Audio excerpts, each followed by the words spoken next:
Right, good morning and welcome everybody. And it's round six, and if you missed yesterday, all the drama has unfolded.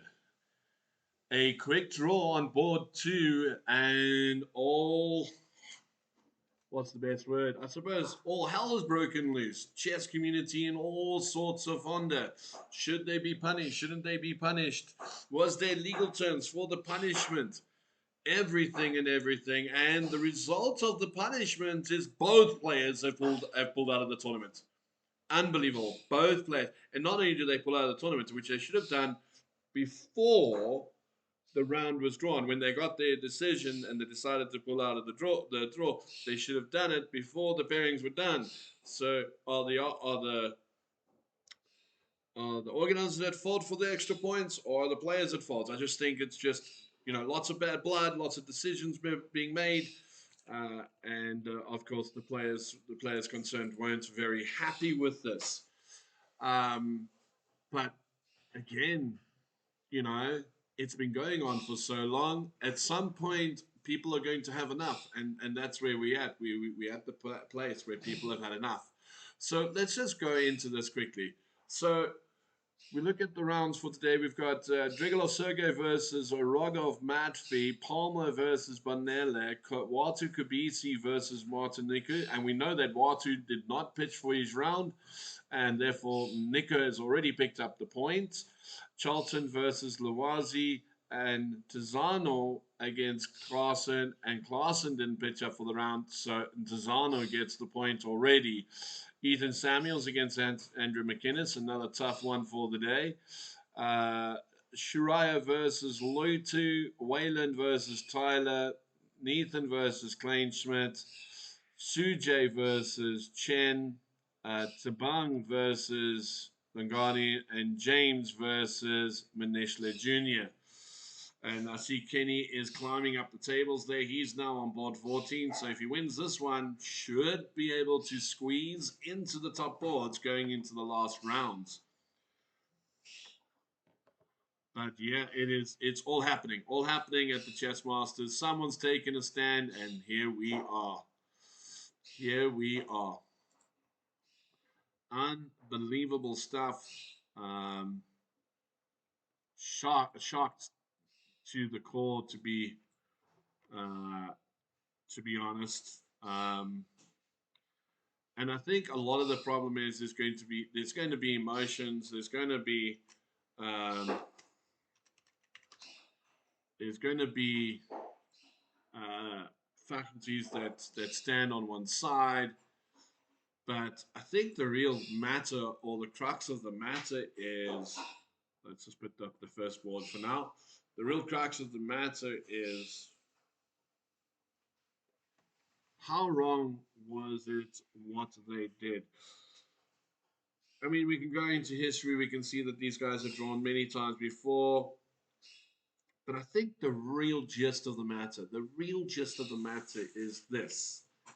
You offered a draw before move 15, before move 30. You offered a draw. Your opponent took the draw. The rules clearly state you may not offer a draw before move 15. And I actually want to go check the rule again, in the sense of, does it say no draw offer or no draws before move 30? Because that in itself, in legal terms, is also very distinctive. No draws before move 30 is another kettle of fish, because chess players can argue. I can argue as well from an opening perspective. There's a line in the London where you sack B2, but then you play rook A1, rook B1, and you perpetual, because the position is unclear at that point, and not many players play from that position. They play for the draw, and you can do that, and there's nothing wrong with that. It's just a line in an opening, and if the two of you go down that line, it's okay. The question is, did you agree beforehand to play that line? That is a different story altogether. You can never prove it unless someone's heard them discussing it or was in amongst the discussion. That can never can be proven. So yes, there are openings where you can get a drawn position by repetition, whatever the case may be. let's not cloud the issue. The issue is not about those positions. The issue is very, very clear, right? Rule is no draws, no offer of draws before move 30. Two players offered a draw on move 12, whatever the case may be. Arbiter comes over, instructs them, you may not take the draw, you may not offer the draw, you need to play to move 30, play on. Now, here's the interesting thing. The arbiter has said play on. The two players then went and said, well, in that case, threefold repetition, we have a draw. Now you can't stop us. But here's where the crux lies. This is where the how's it happened to? This is where it gets interesting. It's very, very interesting at this point. Okay? The arbiter said play on. They've deliberately played the threefold. So firstly, you've in a way, and again, my opinion, the way I see it, is you've just given the big middle finger to the arbiter, right? By stating, well, if we can't offer a draw, we'll just take a threefold. You brought the game into disrepute, okay?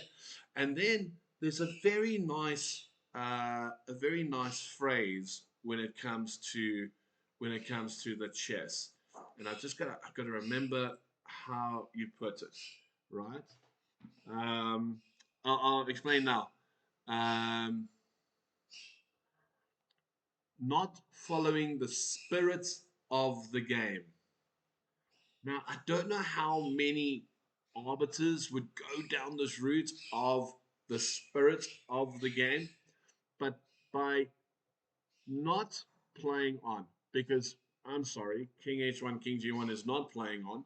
By not playing on, you do not uphold the spirit of the game.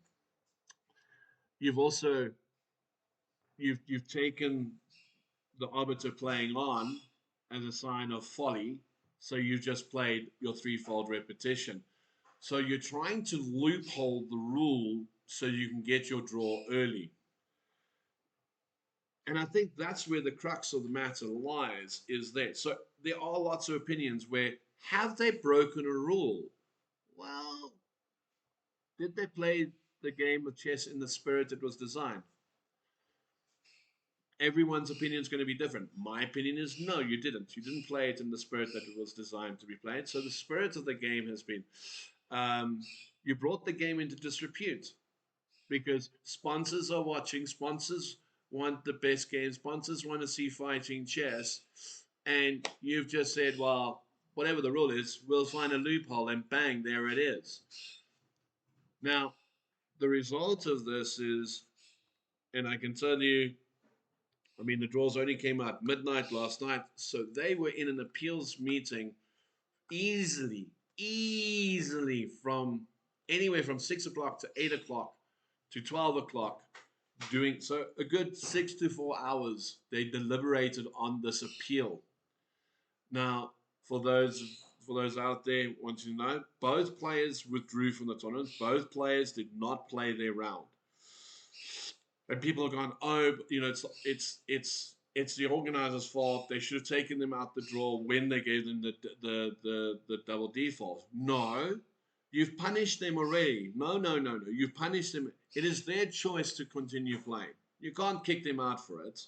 That because then you're going to go down the lines. Was this cheating?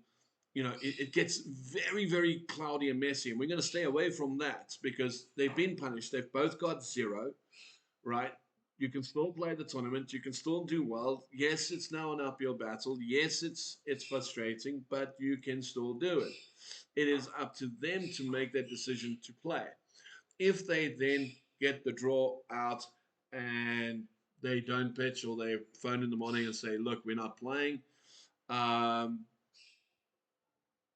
it's not much that the committee can do at that point. It's not their fault. It's not the arbiter's fault. It's not the LSC's fault. What they should have done is gone, well, if you uphold this decision, I am withdrawing from the tournament. And then they can make a decision from that. So wasn't a so it's not the organizer's fault at that point. That being said, both players withdrawing puts a bit of sour grapes on it. I also know that they are taking the appeal further because obviously they're not happy with the appeal's decision, so they're going to take it further. Um, and I think it goes national and then international. So I think it's going to go national level first. So the national committee is going to look at it. But here's the funny thing: no matter what happens, their tournament is over.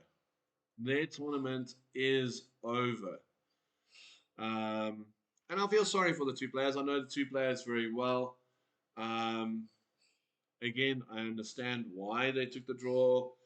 Um, I think they could have done it a bit in a better way. They could have done it without bringing disrepute to the game, without having this cloud shadow. Um, but at the same time, we have to accept that organizers, regions, unions, SHS in general are tired of these quick draws so that um, you don't beat your friend or you're just holding on into the prize fund zone. I think that they want to see chess being played, and that is the crux of it. And I think you know also again I pointed out that these guys are role models to junior players, and there are a lot of junior players playing up there, doing their best in that event. And when they see things like this, so let's say they got away with it, then every player believes they can do this. So in a nutshell, um, the tournament organizers have taken a stand. They have followed the letter of the law, um, how or their understanding of the letter of the law, which is fine. We're all entitled to our interpretation. Me personally, when that draw came out, I was like, "This is trouble. There's trouble." At that point, I didn't know that an arbiter had instructed it, and this is the key factor. The arbiter had instructed them to play on, right? That is the thing. Now I remember I must have been under 18 thereabouts. Yeah, I must have been under 18 at the time. Playing board one, playing board one. So this is a slightly different scenario, but it's same principle in the arbiter telling you to play on. So I was playing board one in a tournament. If I win the game, I win the tournament, or I had yeah. If I win it, I was winning the tournament. I lose, I come third or fourth. I draw, I come tied first, second, that type of thing. And I was playing against Kenny Willenberg of all players, good friend of mine. Love the guy. We know when the two of us on the board, it's blood. There's no friendship, which is what chess should be, right? You should be willing to beat your friends. Anyway, and I distinctly remember I had a pawn on c7, but it was standing between c7 and d7. c7, I promote. He takes my pawn. d7, I go to d8. I get a queen. Game over. And time scramble, I've got like 2, 3 minutes left on the clock. He's got like 5 minutes left on the clock, and I push my pawn to d8 and queen. And well, drama unfolded, right? The pawn had to go to c8, blah, blah, blah. Arbiter comes over and says, gets the viewpoint because obviously myself and Kenny are not notating anymore. And now we've got this drama. Um, and no, this is a live game for round six. This is a live game for round six. So then, what happened was he found out my pawn was on c7. He instructed me to play to c8. Now, instead of going to the arbiter and saying, "Oh, please, may I just go to the bathroom to calm down? This is a bit upsetting," I got up and I ran to the bathroom. And when I came back, my board was folded, pieces set up, and um, I was like, okay, so But now it's like you were told to follow an instruction, you didn't, you defaulted, game over. And I got defaulted on that game. I think it's the only default I ever had in a game, to be honest. But it taught me a lesson. You got to listen to the arbiter, and if you have questions, ask before making an action. So, yeah. So again, was the I mean, I can go to that game if you want to see what I'm talking about. Let's go to the game from round five. So the round five game.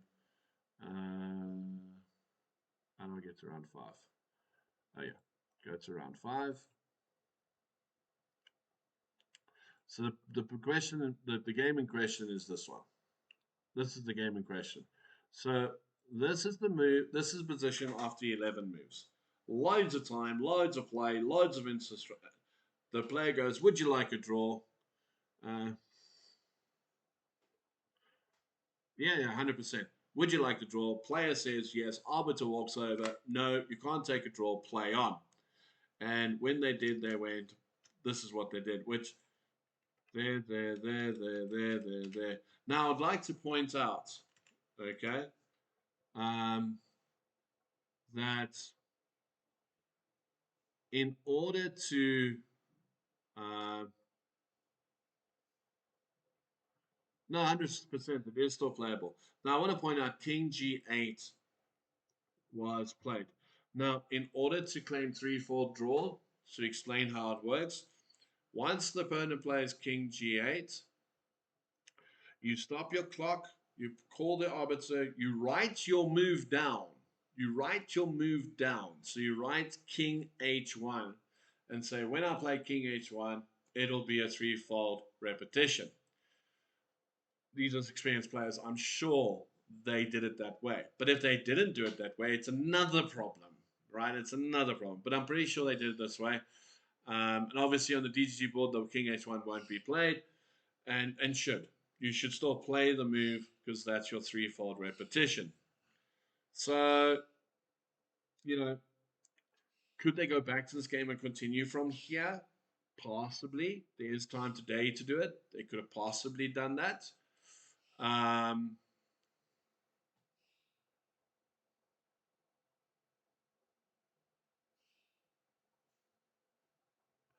so Herculean mover, you're right. Threefold is an exception to the rule. Perpetual is an exception to the rule. But the problem was, it wasn't the threefold that's the problem. The problem is they offered a draw before going for the threefold. And then when the arbiter said no, play on, they then deliberately went for threefold. That is the problem. So the big issue there is it's not the draw as a whole. It's the other rules. It's the um, what's it? Bringing the game into disrepute for one, not playing the game in the spirit that it's intended is two, failing the arbiter three. You see where I'm going with this.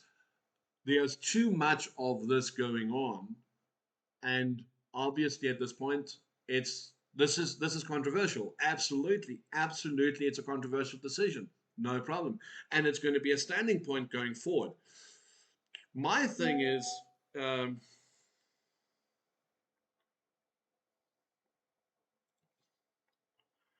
um,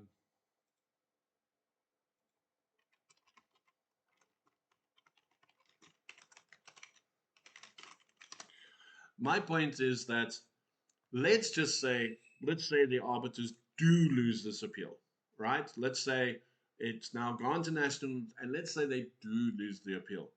Have the arbiters lost in this case? No, they have not. They've literally sent out the signal saying, we are tired of this. We are going to start stamping it out. So, yes, it's controversial. Yes, how are they on the rules? How is the rules um, how are the rules played? Um, these are all things that that the arbiters would need to take into account.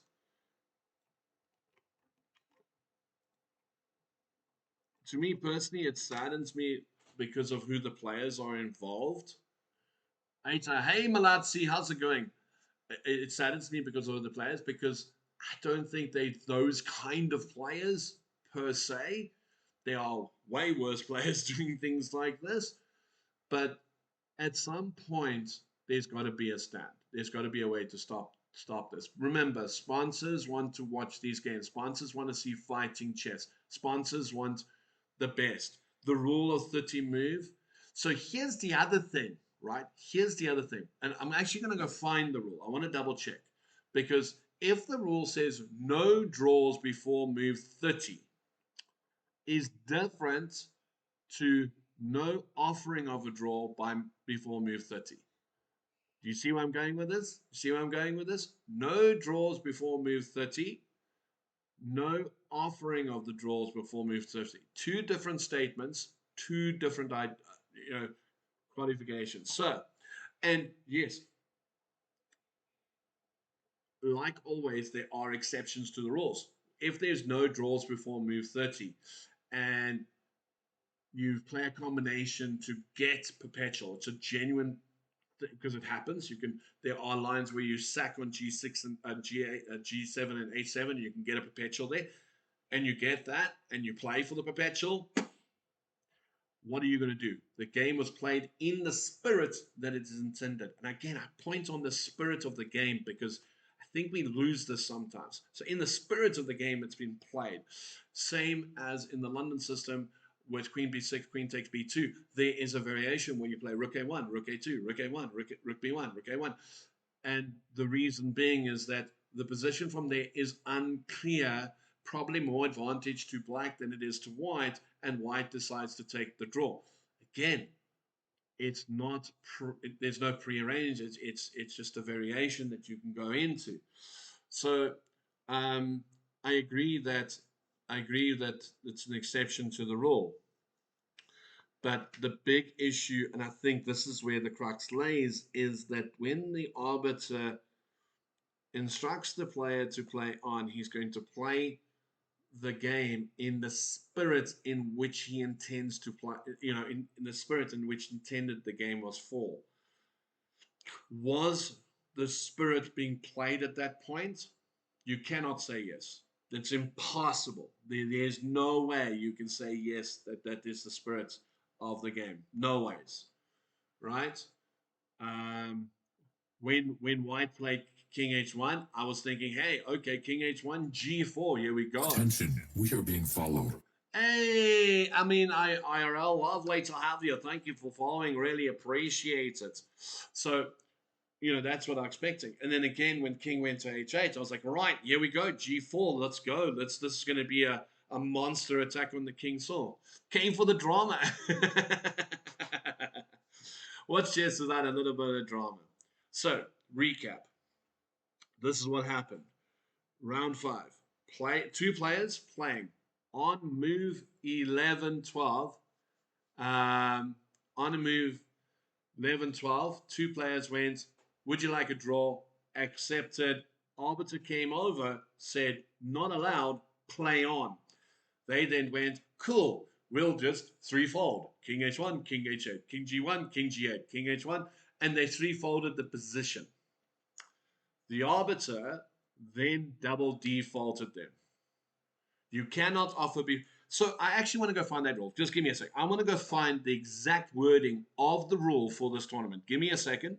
I'm going to find the exact rule because there's an interesting way to word. Yeah, it's in the brochure. I'm just going to go find the brochure. Give me a second. Give me a second. Here we go. Okay. So the rule distinctly states draw offers are not allowed before move 30. So, how's it, Tabby Cat? Lovely to have you. So, draw offers are not allowed before move 30. So, on move 11, 12, player A offers player B draw. Player B accepts. Arbiter comes over. You're not allowed. Play on. Two players go, sweet. There's another way to do this. King H1, King H8, King G8, King, threefold repetition. The arbiter at that point double defaults both players. Now people are saying, but they didn't break a rule. Okay? Can you show the rule on the screen? Oh, yeah. 100%. Give me a second. Hold on. Yeah. Good point. Good point. Thanks, Degrima. Thanks. I'll do that. Give me a second. I will do that. Save. Let's put it there. I'll put it up for you guys to see. Okay. Give me 2 seconds. Where is it? Just checking. Okay, right. Let's go back here. Here it comes. Here it comes. Here it comes. Here it comes. It's coming. It's coming. Yeah, this is the game. Oh yeah. Let me get that game up. So this was the game, guys. As you can see, on move 11, this is where the draw. This is where the draw alpha, and there's the moves. But let's get to the main stuff, right? Let's get to round 6. And I did have it up, so here we go. We'll keep that in the background while we are discussing this rather entertaining scenario, right? So draw. I'm getting it up for you now. Let's do this.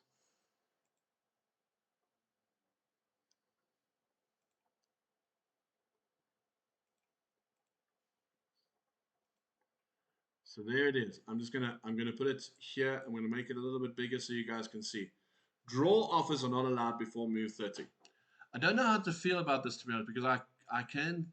How can they say it was prearranged versus in the moment that the players didn't want to keep going? Maybe they arrived to move 11, felt they don't want to push anything, and peacefully offered a draw, both off and on the board. So yeah, so this is the thing, right?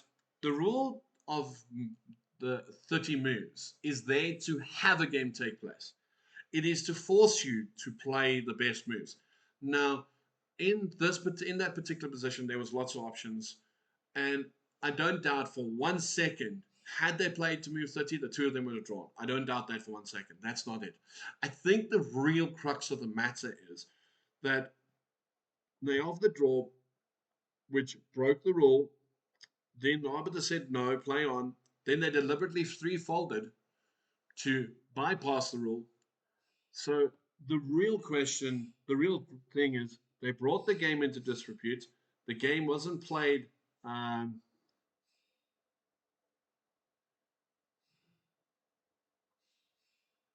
yeah, absolutely, agreement. But let's be honest.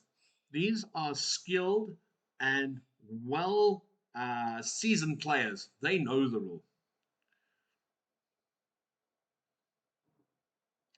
Well, if that's the intention, but you can't force an intention. The rule is against the draw offers, and the arbiter rightfully declined it. But it also doesn't stop the threefold repetition. Chess players game the system all the time. They followed the rules. Yes, I feel like there's a biased perspective since the two players are well-known friends.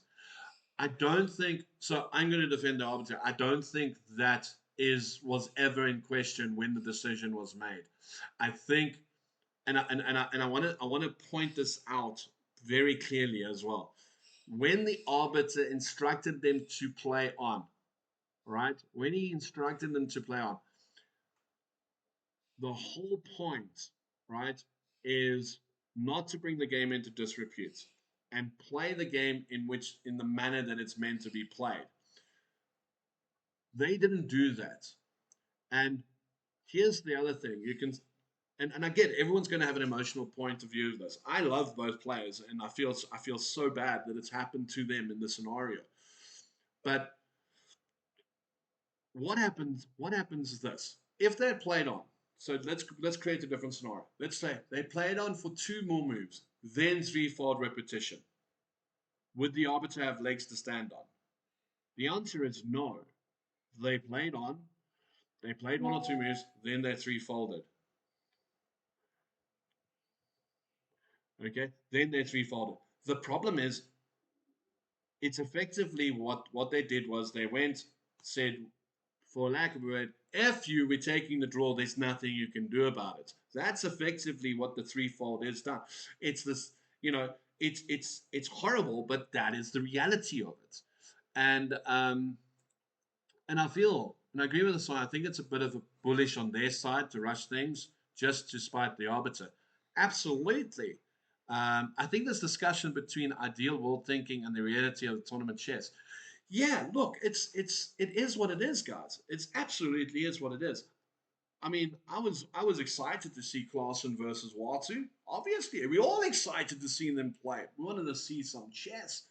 I get that, the draw in that time of the tournament is not a bad idea.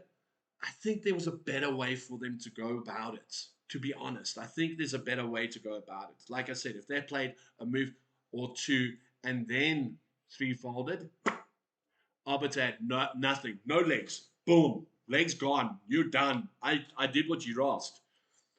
They followed the rules as they were set in place, but should have been handled better. I'm still not convinced about whether it was a double default. If there's no night dance, but it's worse than a Berlin draw. Let's be honest, nobody gets excited to watch Calvin play. Don't tell Calvin that, eh? No, I think it's more of a case of seeing two giants play. They're two giants in the sport, and you want to see them play. Um, the one thing I want to. No, man, you can see even I'm joking about it, right? But what we must definitely take out of it. I don't think this was an arbiter attacking the two players. We must get that out of our heads. The arbiter was following a rule, and here's the other thing: his interpretation of the rule, right? Interpretation of the rule. That's key. Interpretation. How do you see the rule? Now, I've spoken to a lot of people about this. A lot of people, and I can tell you, we are literally sitting on the fence. You've got two sets. One, they didn't break any rules. One, yeah, they didn't break, but they did. They didn't break any rules, but they did. Now, how do you interpret that? Okay, it's the same as bringing the game into disrepute, playing the game in the manner that it's designed. Did they do any of these things? Did they? And as hard as it is, you've got to go no. And again, like you said, they deliberately went for the draw. Is that a little bit of disrespect to the arbiter as well, who's trying to enforce the game, who's trying to get the best out of the game? Was that very disrespectful as well? Can that be grounds to go further with this? This is not going to end here, ladies and gentlemen. It's not going to end here. It's gone to national level. It's going to national level, and I can see it going to enter. Should have just played a Berlin draw from the go. Yeah, but again, if you play the Berlin, you see again. Here's the question: does any of them play Berlin? First off, do they play Berlin? Um, there are ways and means to get by this, and we must understand why these rules are there and why are we trying to do this.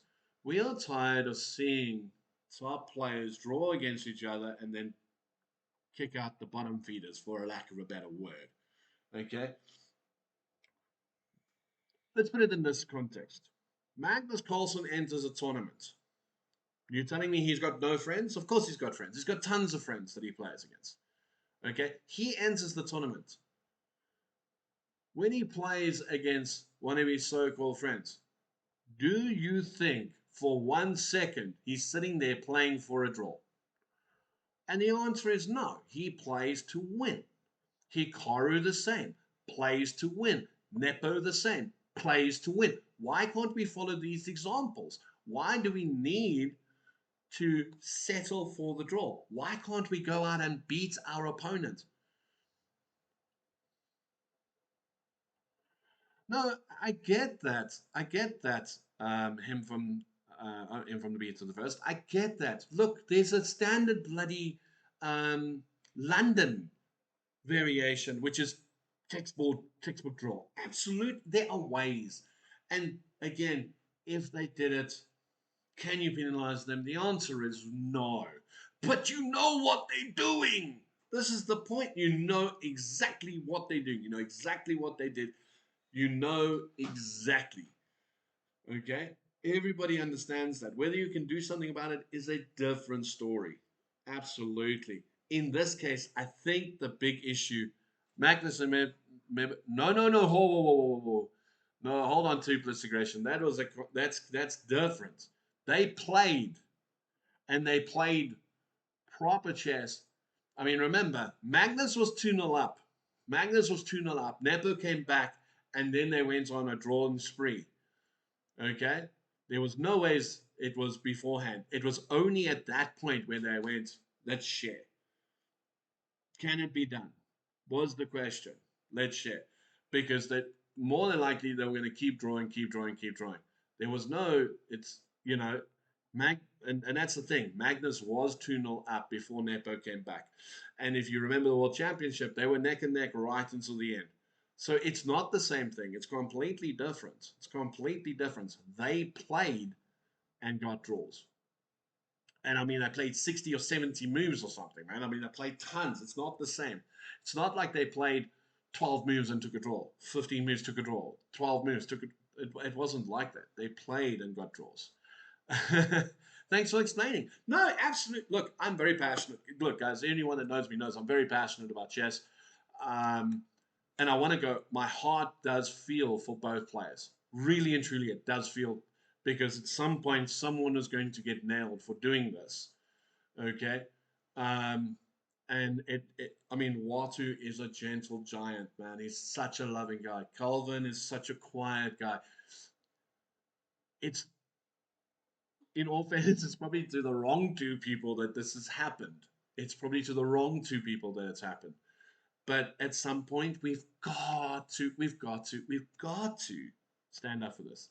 That again speaks to the communication from the arbiter. I agree with the spirit of the game issue, but if a rule is in place without adequate clarity, which based on the text there doesn't seem to be, then the players should be allowed to take the draw, and the rules itself should be adjusted for the next time. That's my opinion. Can I ask another question? Ask away. I'm happy for questions.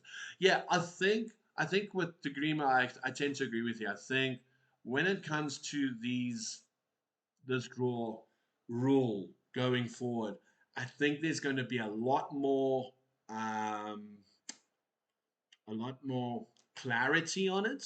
To be honest, what and maybe even explain the spirit of the law that might also help make decisions going forward. Absolutely, I think that's look, I think from an organizing point of view, from an arbiter's point of view, from a player's point of view, everyone can learn from this. Please show Bonetta. I will show Bonetta. What is your question, Toothless Aggression? What? No, we're talking so much, we're not even looking at the game. And man, look at this. I want to say that Rogov is playing very, very well today. This is not too bad. Not too bad. Okay, let's look at Bonetta again. Who's Bonetta against Regan? Yeah, that's Rook C8. Yeah, we're going to come through the center. Yeah, this is going to look highball. Where's Watu and Keith now? Well, it's not Keith, it's Calvin, mate. So what's your question, Toothless Aggression? Shoot away. I'm waiting with and again, guys, if you have questions, if you want me to explain something, and again, please understand it's my opinion. I'm not gunning for anyone. I'm just merely sharing. And look, it's gonna be tough for everyone involved. Everyone's going to be under the spotlight now. Um, do I think what happened is good for chess in the long run? Yes, definitely, it's going to be good for chess. In the short term, there's going to be a lot of drama surrounding this. Um, and look, we're definitely gonna look at what the outcome is and all the rest of it. So look, it is exciting. It's not boring. Let's put it that way. Attention, we are being followed. Big nuts, thank you for the follow. What happens to the rating? Nothing. Absolutely nothing.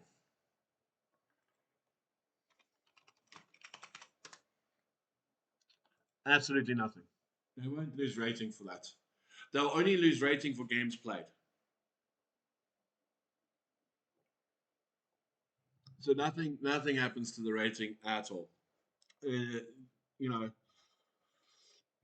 So yeah, so, I've got a question for you guys out there. I know, and again, don't look at the players. Just look at them as A and B, like I've tried to explain it as well. Because I don't really want to get the players involved because there is emotion and all the rest of it.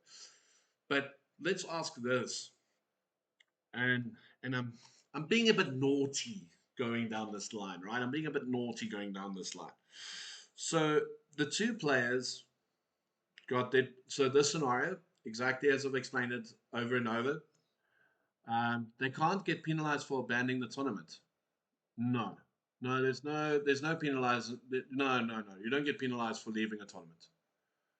No, there's no penal. Oh, let me put it this way: there's no penalization for players leaving a tournament at this point in time. Um, and wait, hold on. Wait, hold on. There might be a rule in this tournament. I do remember reading to stop players from leaving the tournament. That they would be penalized. That's why you're asking about that rating question. I think though in this scenario, it if there is a rule on that note, and I must go find it. You see, now you're making me work toothless aggression. um, Man, I remember reading something about pulling out of the tournament because people have a bad habit of doing that as well. Another bad habit of chess players in South Africa, pulling out of tournaments. Um, let's see, where is it? Um, no. If a player withdraws during the event, the rating penalties will be applied as per Chester. Okay, so let me put that up. Let me show you. It's there. Good question. Thank you. I take back my answer. Um, so there it is. Uh, no. It's a great question, dude. Absolutely great question.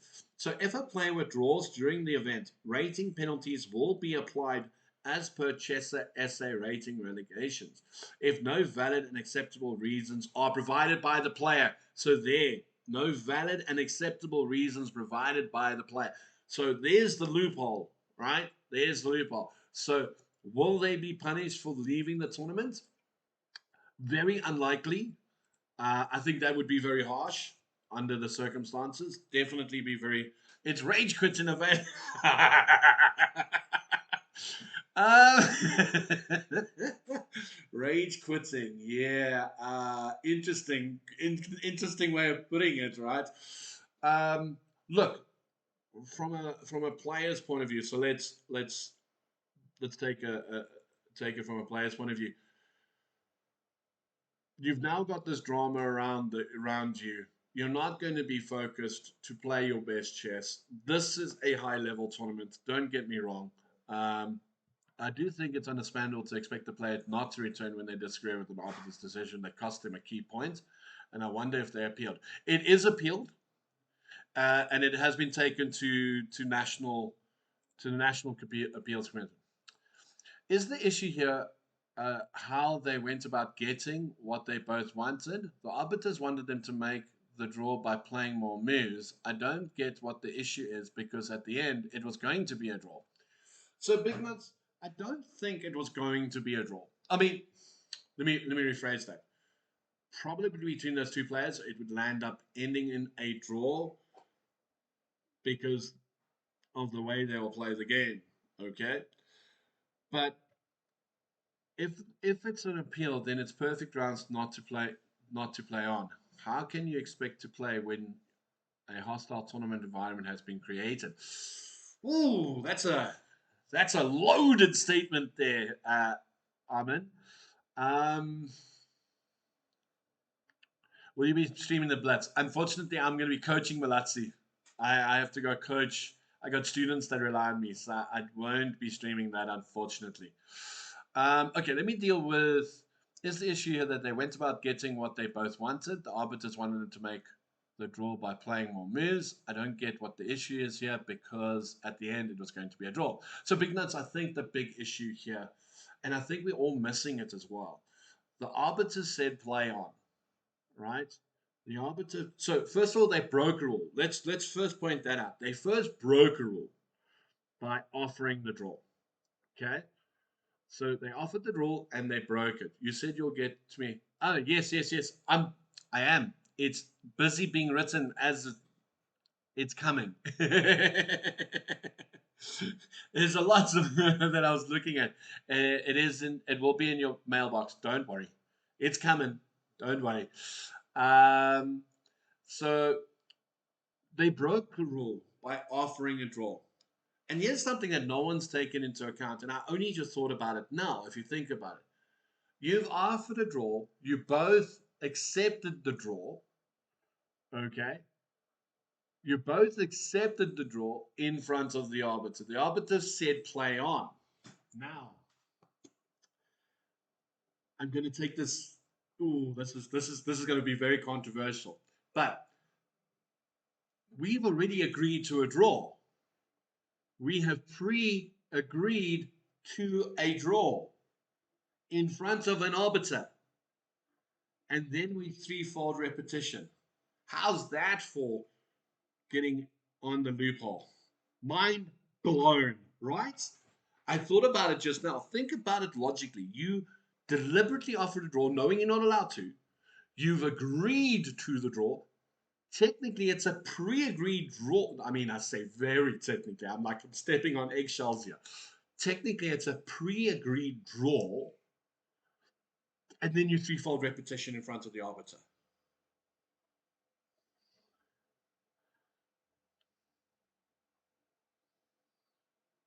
Yes. I think if it was the endgame situation on move 28, the sentiment would have been the same if it was under the same conditions. 100%. 100%. 100%. I don't think the arbiter's done anything wrong here, effectively. But like you just said, mind blind. Think of it. Just take a breather back and think about it. Sneakily, we've agreed to a draw in front of the arbiter against the rule. So we've broken the 30 move rule, right? By agreeing to a draw. So just let this settle well, right? Agree to the draw. Arbiter says play on, and then we play on. And that's why I'm very curious to see what the appeal was and what the outcome was from the appeal. What was this decision made? Illegally offering a rule doesn't break a rule unless they stood up and left the venue, for example. They attempted to do something which was illegal, and they were reminded that it would be considered breaking a rule. So there's two ways to look at that, and I like how you brought that up. That's brilliant the way you brought it up.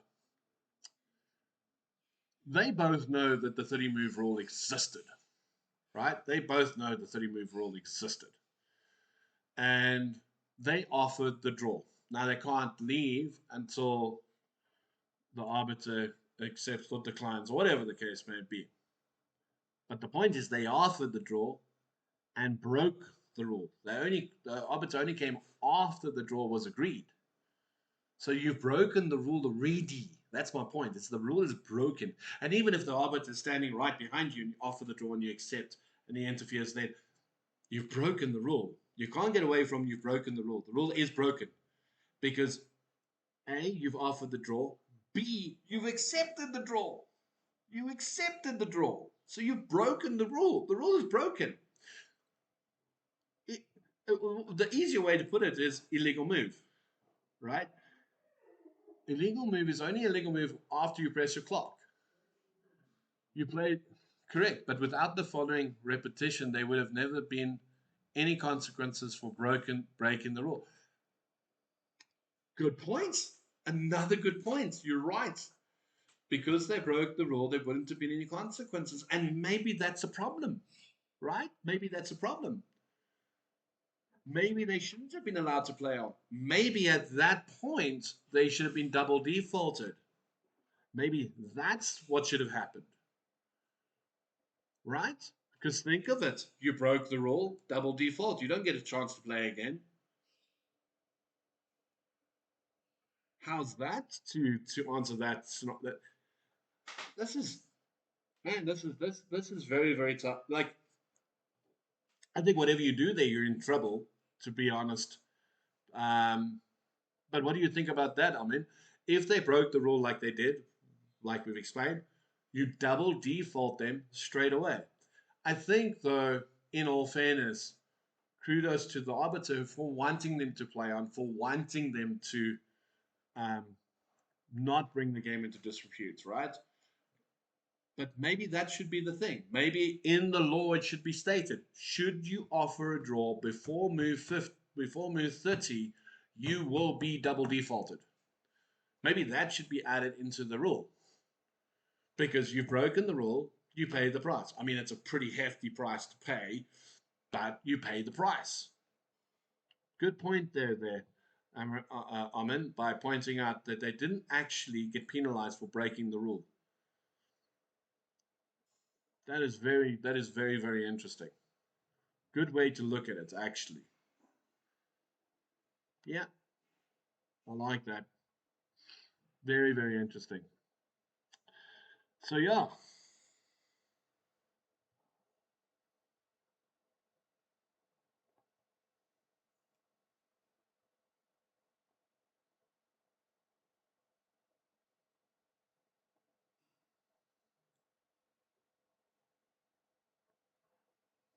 I think we should also give the benefit of the doubt and not assume they knew the rule. It might have been an innocent mistake, despite their experience. If they knew about the rule beforehand, it was really prearranged, they would have repeated moves without bothering to offer the draw. So it is better to continue making pointless moves and then offer the draw after moves. I just think it's impossible to impose this rule on players. Maybe they should incentivize playing for wins, where money for wins and prizes for brilliant games. Players will make draws if they want to. It is weird because neither the repetition nor the draw offer were inherently problematic, but the combination thereof. Yeah. So it is a tough look. It is tough, man. It is tough.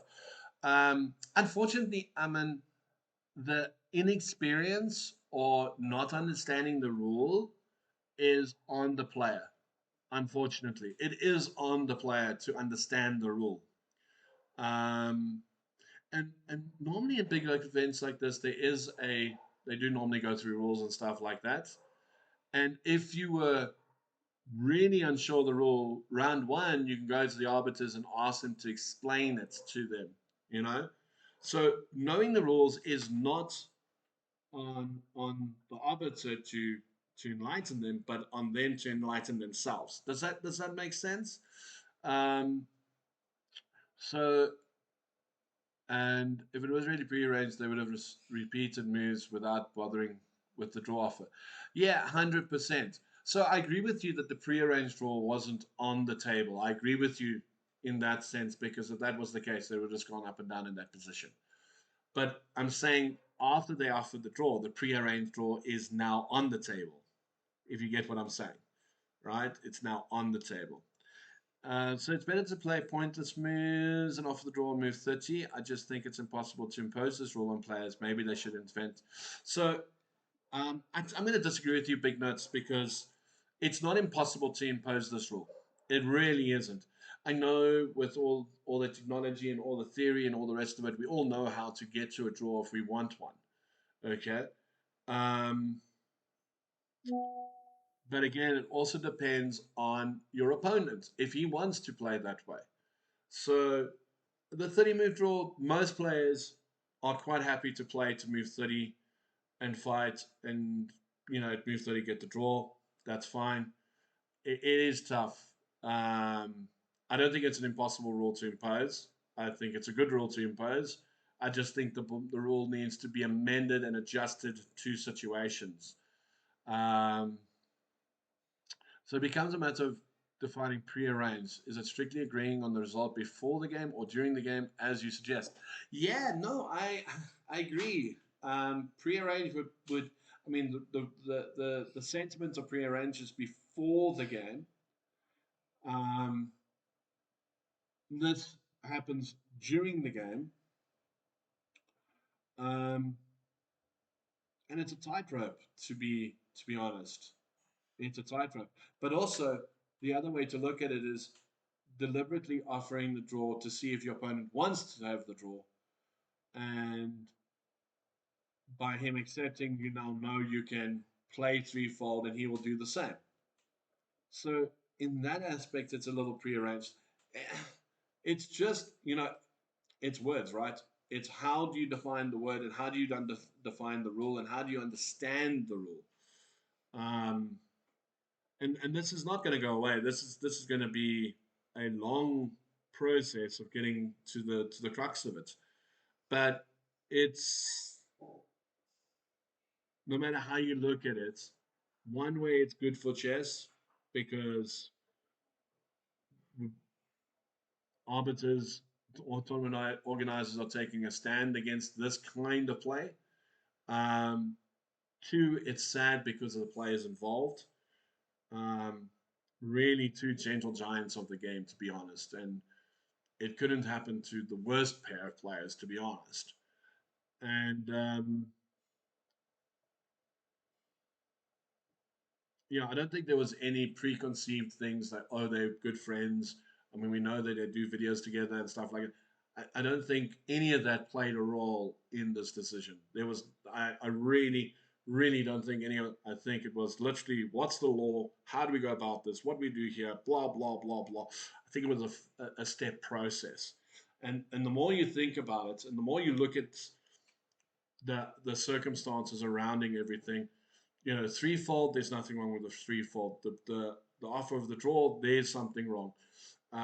Being told to play on and then threefolding, there's something wrong there. There are little things wrong with the situation. How do we fix it? How do we prevent it from happening in the future? And I think, yeah, we all agree that the rule needs to be a little bit more defined. You got to like really define this rule a little bit. Maybe even define the spirit of the law, right? The spirit is to really not have draws before move 30. And again, I say that, but we all know there are combinations where you can get threefold by sacking on G7 and H7. If I'm a lower rated player and I've playing against high rated player and I see an opportunity to go for a threefold repetition against them and it's before move 30, I'm telling you now, I'm playing that move, right? And um, whether they think that I prearranged a draw or not, at that point in time, the game is played in the spirit that it's intended. I think that's also the spirit that it's intended. And they do say play chess within the spirit so that it's intended. Don't bring the game into disrepute. So there's all these other very lovely long-term rules that are there. Um, and yeah, like again, I want to say I do feel sorry for the two players. I really do. Um, in the same aspect, I'm happy that we are trying to stamp out quick draws. I think it's good for chess, um, and trying to create a more fighting style of chess where we play to win on every game. It is definitely something that's lacked. Look at our youngsters, and I'm going to go point at them because they play fighting chess. They don't give up. They go at it. They push. They go and they fight. What example are you setting when you do things like that to them? Remember, we are still leaders to our youngsters. When we play as adults, we are still leaders to our youngsters, and especially at the very high level when you've been a Springbok over many years, you are still a leader to those youngsters. They look up to you. Maybe not as much as they should, but they do look up to you. And when they see things like that, they will mimic it because that's what youngsters do. Or again, depending on their upbringing, depending on how they approach things. So yeah, exciting nonetheless. Um, it is going to go into, like I said, it is going to go to national level, so it's going to be interesting. But Nene doesn't look comfortable here. Or am I seeing things? Or am I seeing things here? Another knight on a5. Let's get some commentary under the way, boys and girls. Let's enjoy some chess. That's what we're here for, to see what the fight is. Um, Bishop h4. Yeah. would love to play this move, but I don't want to block this bishop. Maybe see this is this bishop is a pain. Rook maybe here, so you can take here, so that there is some pressure here. Could be interesting, but then it's going to have to take his time here. Let's look at Charleston and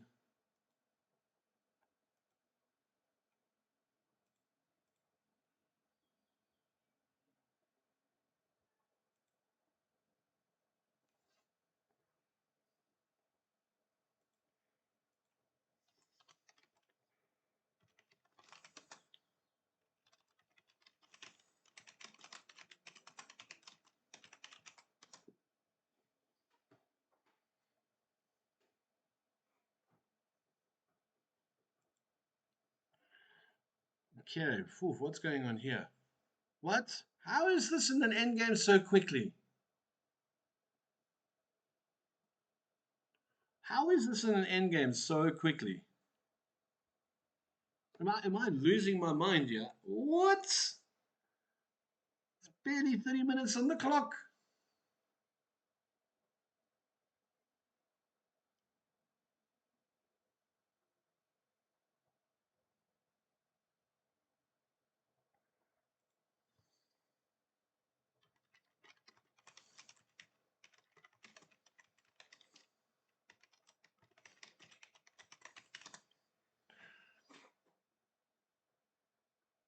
I mean, this must be a win for black, surely. King here.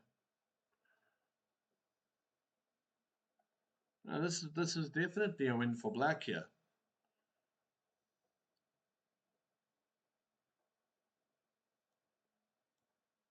Push the pawn. King here. Can take the pawn. Yeah, this is lost. Pawn push, and that's lost. Wow. Why is Charlton playing so fast? That's very unlike him. Very, very unlike him.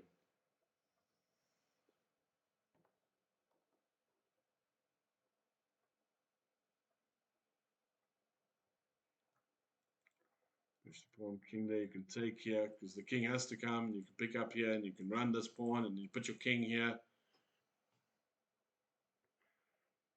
Yeah, you don't do that in this, man. All right, let's have a look at McInnes. He seems to be on. Oh, look at these pieces. There seems to be a lot of pressure on this king.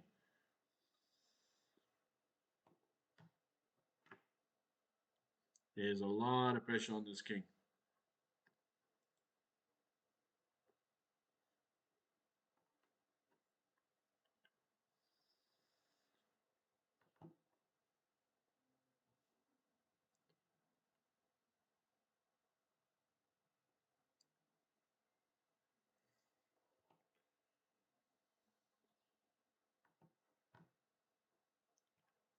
Even a move like this is oof. Yeah, I think McInnes is in a bit of trouble here. Let's look at Luther and Shariat.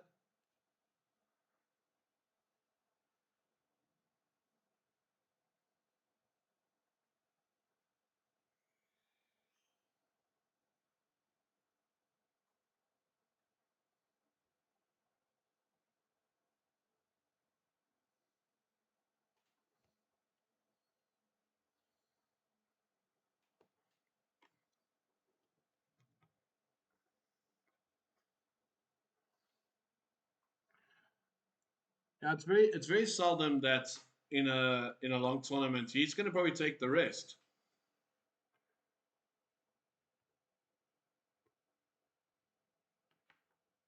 But he also might enter late. You know, that normally happens as well. So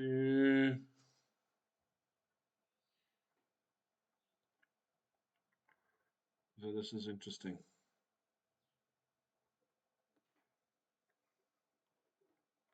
This is interesting.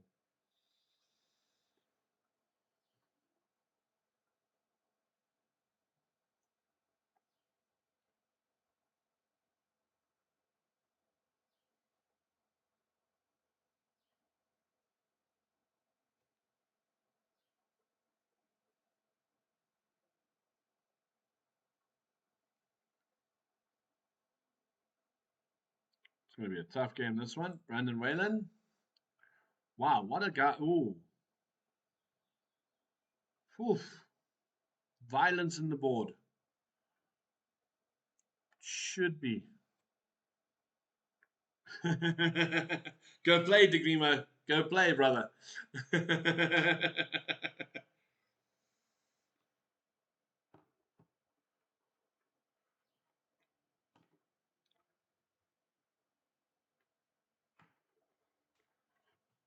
Go play.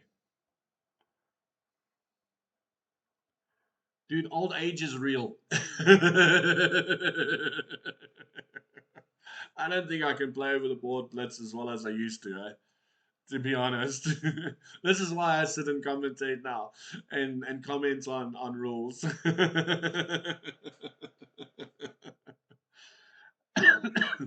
My mouse doesn't work on a chessboard for some reason.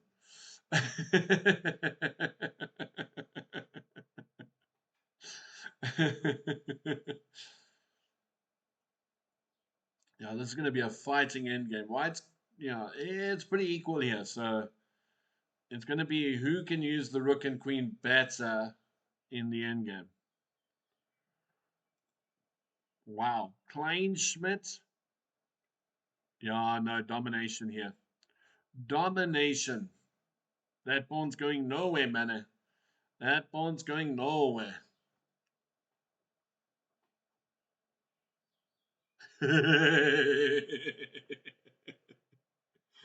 We all miss those, man. We all miss those. It happens.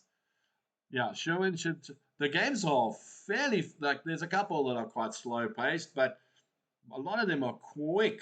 Let's have a look at Sujay. 2 pawns up, bro. Classic swindle.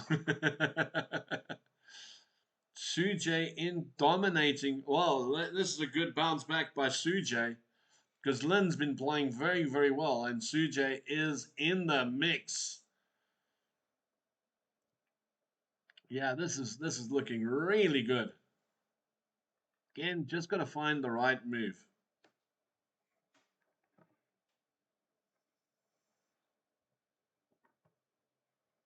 Got to find the right move. Look, all these guys have been playing really good chess. Like let's not joke around here. The level has been pretty high in this event. Finding top moves in top positions. We've also seen some. There was one really bad game, and it might have been the guy was just an off day. But generally speaking, it's been really, really good chess. And I'll tell you the bigger. I'll tell you what's really impressed me more than anything else. Not your standard top end players, but the juniors. McInnes has played some sublime stuff, man. Uh, the game against was it Keith? Yeah, it was Keith. Phenomenal, phenomenal.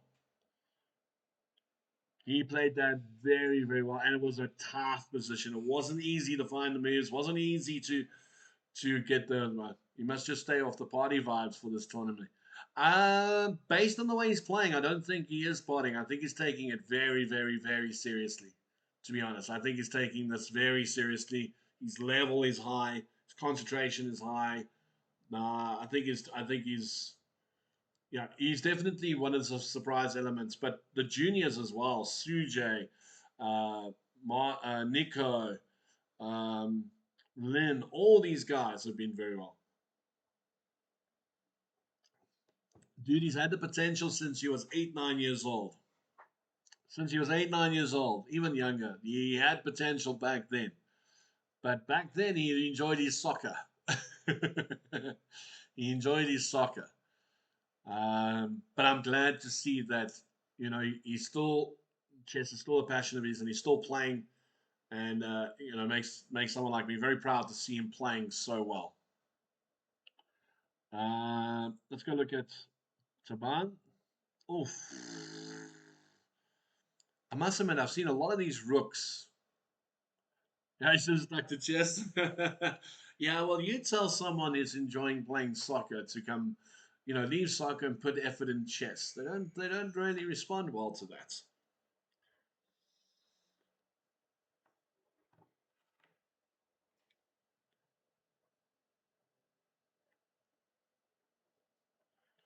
Yes, this is crazy, crazy stuff. The amount of times we've seen rooks in the middle of the board. Unbelievable. Believe me, I know. All right, James Denham. Yeah, no, James is absolutely smoking this position. Smoking. And the problem is, he doesn't really have anywhere to go.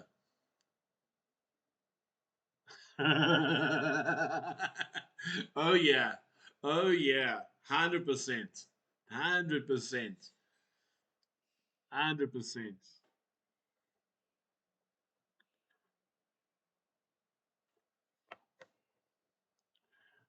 But yeah, I mean, I knew from very young he had great potential to do well. And sometimes I think the way to put it is sometimes they don't reach that full potential until later in life. And the fact that he stuck to it and I'm pretty sure he works on his chess diligently as well. And to see him playing the way he does is impressive. Super proud of the guy. Absolutely super proud of him. Maybe a little bit of biasness on my point of view, but I think I'm allowed to be a bit biased there.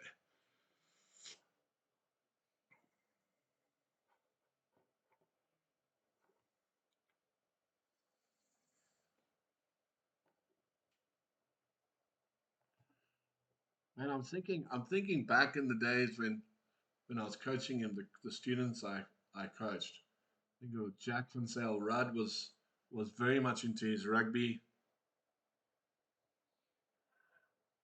Shout out to Obs. I think they fostered a nice environment for that. So I want to ask something because I haven't been in Cape Town for a while. Does Claremont Chess Club still exist, or is OBS the new Claremont Chess Club? I think one day I must come check this OBS Chess Club out. Come teach you OBSy some lessons. So Claremont Chess Club is gone.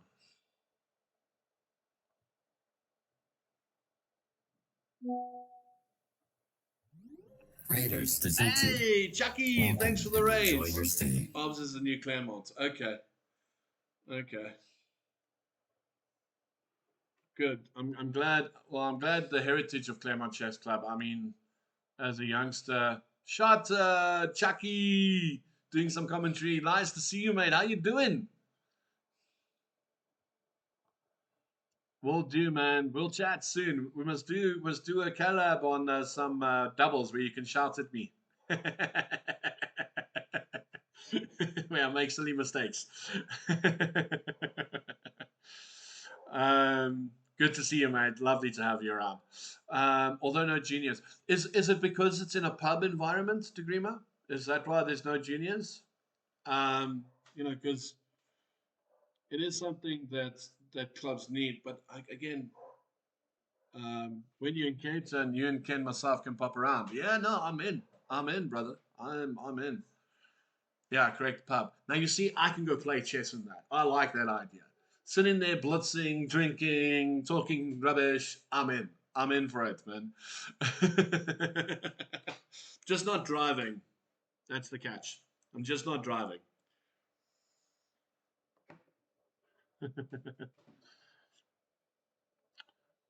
I think he dropped a piece here because I think pawn takes pawn here, and that's the end of that bishop. Good night. Thanks for playing. Bye bye now.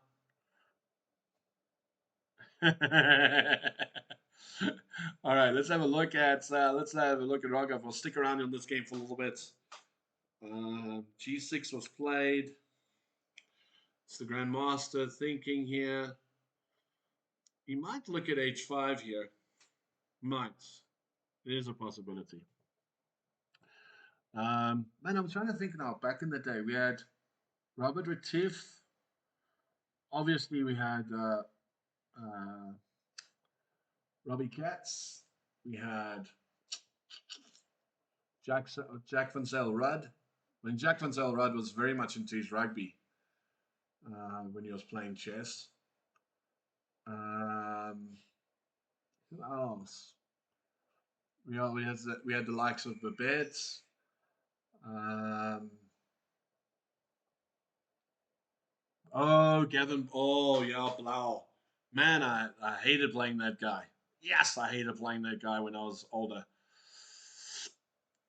Um, but yeah, we had Blau back in that day as well. Yeah, who else, man? There were lots of, and yet, of that, let's say, let's say 100 juniors that were back then. There aren't that many that are playing today. McInnes is one of the few that is still playing from that generation. Oh, Laura Irving as well. Yes. Who was a nemesis? She had one player that she hated playing. Oh, and I think his surname was Naidu. I think his surname was Naidu. Anyway, but yeah, that is a big issue that those players aren't playing, um, and it's sad. Oh, you are. Who could forget Benji Cats, man? Benji Cats. Benji Cats. Um, who else? I think no, I think Henry was from even our generation. No, but our generation they still play. I mean, I still play occasionally. Kenny's playing. Well, Remo still plays. Um, Heidemans. The Heidemans have disappeared. Remember Uriel and his brother, the two Heidemans. They don't play anymore. Um, yeah, Remo. Wow, Remo plays here and there when he gets the gear. Remus color cards. I wouldn't tell him that. He might want to beat you over the board, eh?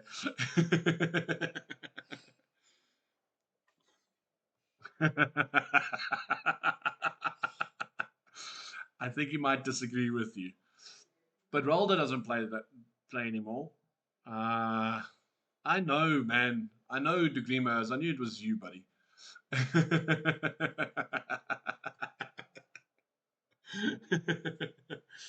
Your brother doesn't play anymore. Who else? Frazier doesn't play. Well, Frazier played in the SO Open not so long ago. Frazier played in the SO Open not so long ago. Duplessis doesn't.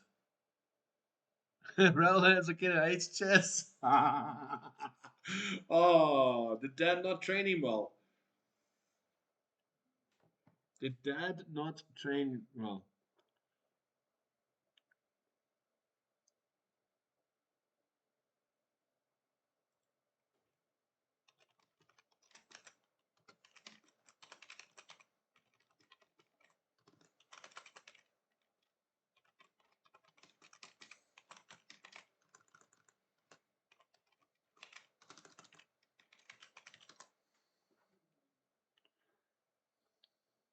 Same as Stuart. Yeah, Stuart's also playing poker. I know he's playing poker.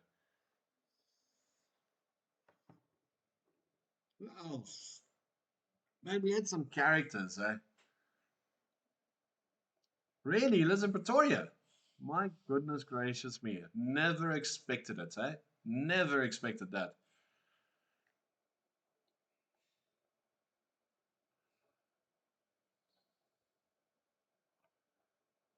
99. That was.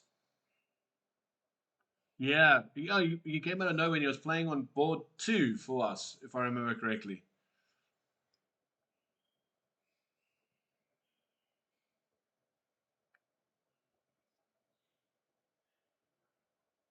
No, it wasn't PE. Oh, it was 2000 he played on board two for us. 2000 because that was Pretoria.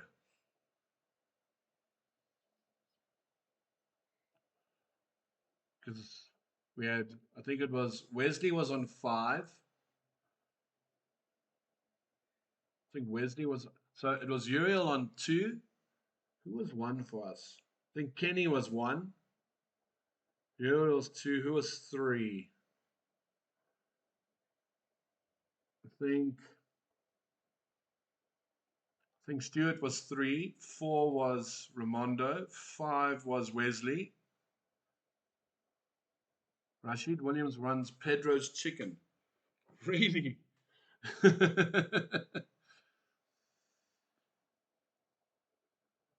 Hectic.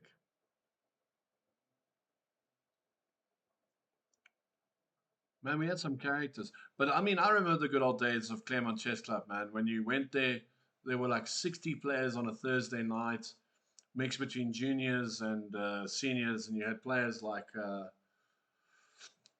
Charles de Villiers playing, Stephen Galliard. Who else was it? Um, um, Man, we had some tough players in that club.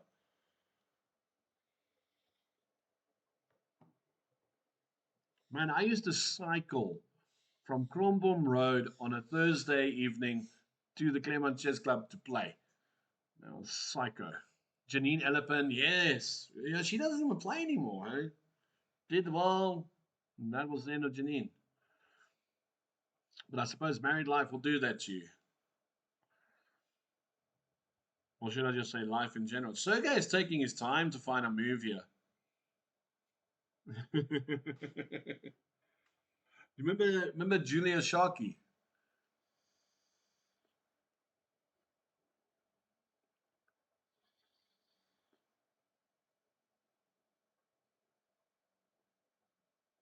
Not even a consideration of the. Well, she didn't like Blitz in her day anyway. Yes, you like the regular informant for Western Province chess there, Rima. What? Did you have fingers in all the pies?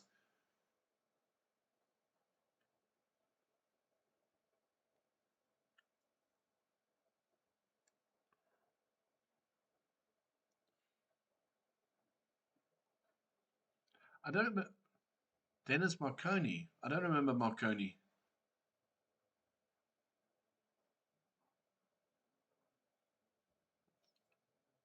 You, Dennis Marconi, the count. You're a funny guy.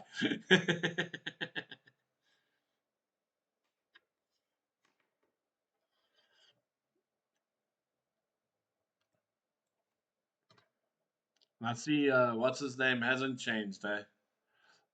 Oh, the fake 100 Rand incident. Oh, you still remember that, dude?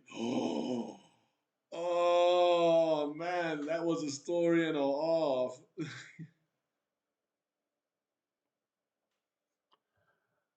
Oh, that was a story. Was it his 100 Rand note that was fake? I never found out who paid with the fake 100 Rand notes.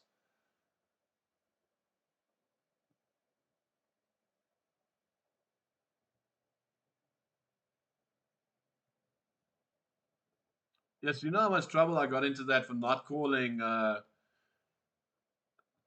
Oh, they accused him. Yeah, I don't think we did. I also don't think we did. I think he had one. He got one early in the day. Well, they did con us because I took the 100 Rand note. Remember, I swapped it out for a real one, and I took the 100 Rand note. But Anne was upset with me. Eh? Well, not upset. She just said we should have called her and Bridget to come help us. Yeah. But how funny was it when after the 100 Rand incident, when we all turned around and said, "Right, guys, we're leaving," and everyone just got up and left. His place was packed with us, and in seconds he had nothing. That was the funniest. Uh...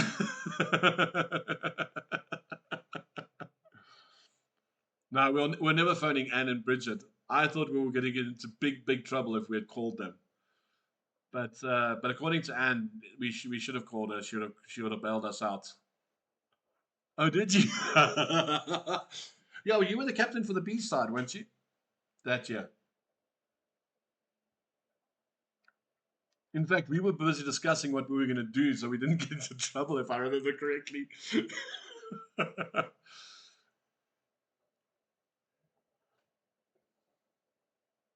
Yeah. So Luazi beat Charlton.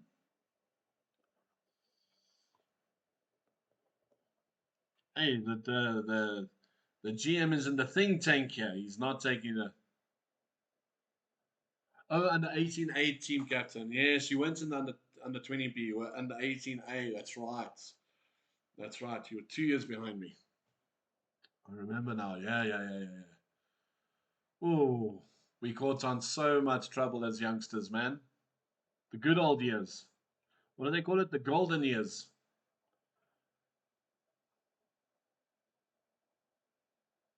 What's happening here? Benele. Regan's giving Benele a good run for his money. This is going to be intense. Yeah. Oof. What was it?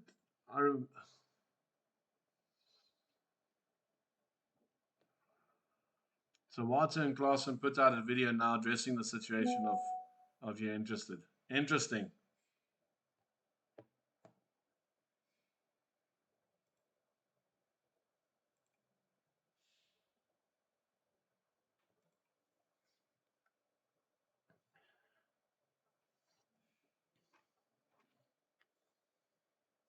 Yeah, I'll see the link. I'll have a look at it later.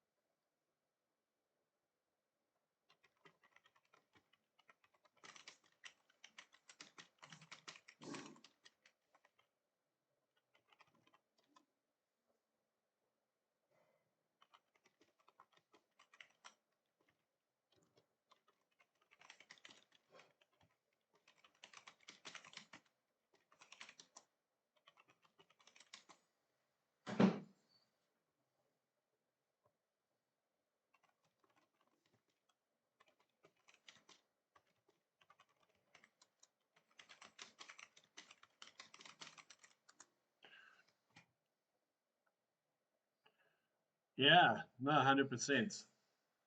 100%. Man, wow. The good old days, man. Good old days. I think, yeah, I don't think we've lost any of our players. Hey, Ali, man, chess drama just doesn't stop. No, man, what's chess without a little bit of drama? If we're not having drama with Carlson, we'll have some drama in South Africa. Why not? We also want to be on front pages, man.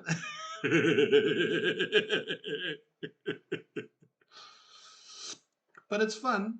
It's fun.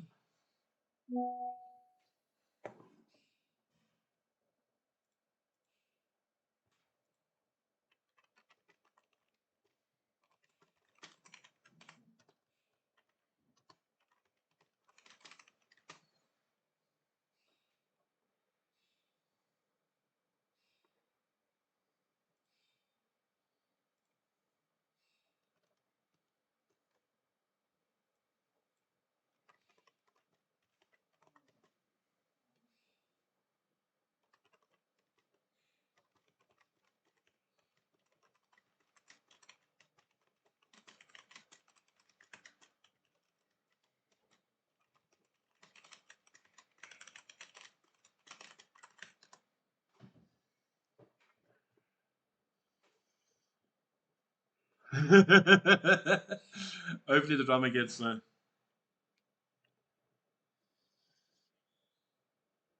drama. Well, I mean, apparently the um,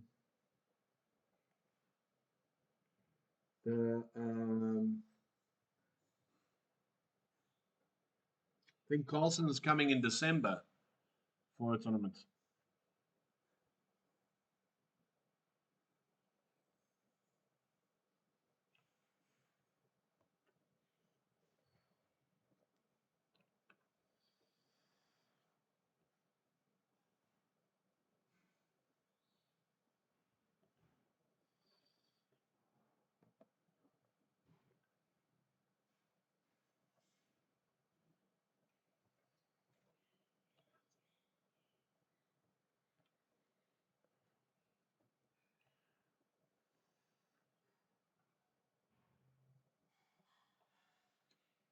No, no, no, no, no, no, no. He's coming out for something completely different. He's got that new company, Speed Chess or something, or Real Chess or whatever it's called.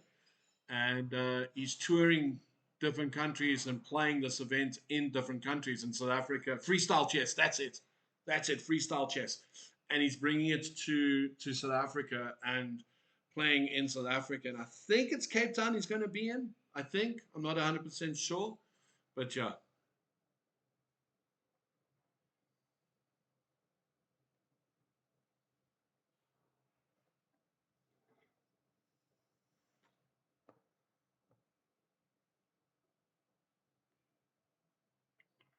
So yeah. So we could get. I might have to go to Cape Town in December. No, no, Ali. No. No, no, no, no, no, no, no, no, no, no, no. The best. I'm sorry, my personal opinion. The best chess to watch is Paradigm Chess 30. It's better than 960. It takes 960 and eats it for breakfast.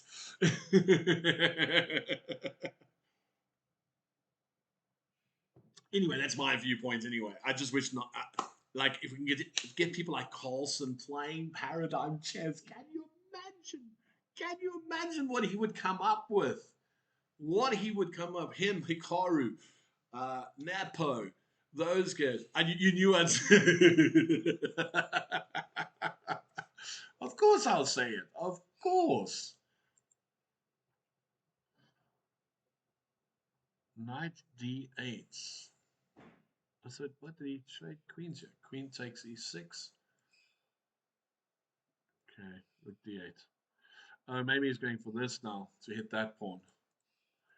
Ah, because that pawn's going to drop because you can't leave this rook undefended. Ouch. But it's still drawing. Still drawing. Let's look at Andrew McInnes. Oh, Andrew's in a world of trouble. He's in a world of trouble.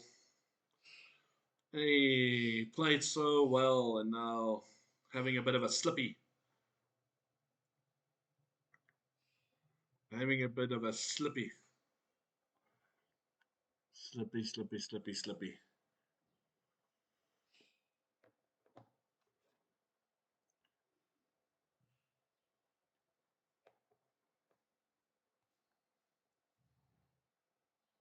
Yeah, no, absolutely. Absolutely. Hopefully he can bounce back tomorrow. Let's go look at Luto and Shariah.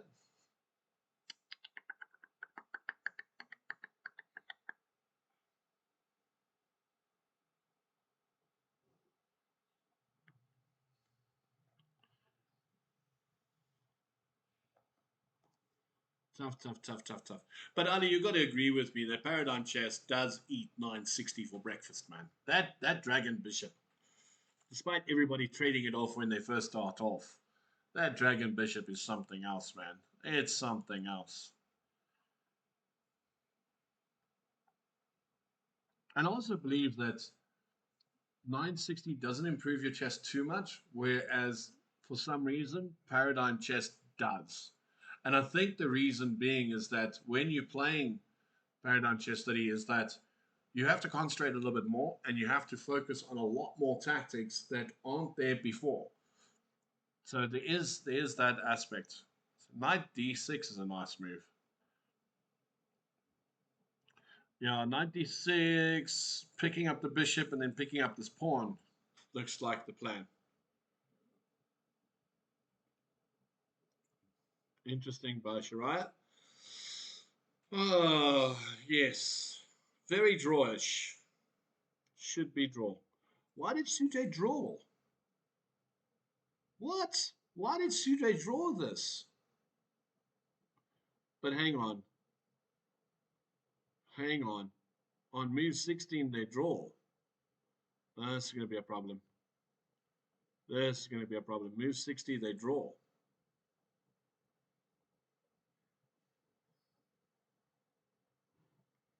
I don't understand. I don't understand. Isn't this dangerous?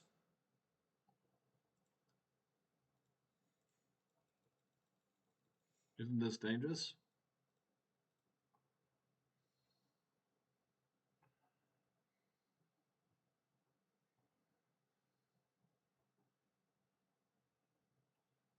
Yeah, maybe you're right. Maybe I can agree with that. But why is this a draw? And it's on move 16.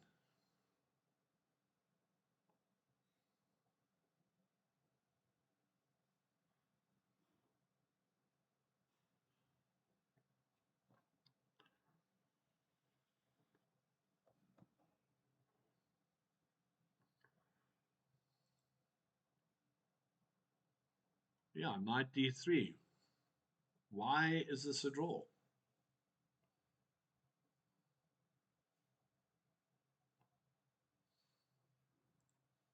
Because check and take the pawn. Unless they put the kings on the wrong way around. Unless they put the kings on the wrong squares.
What's happening here?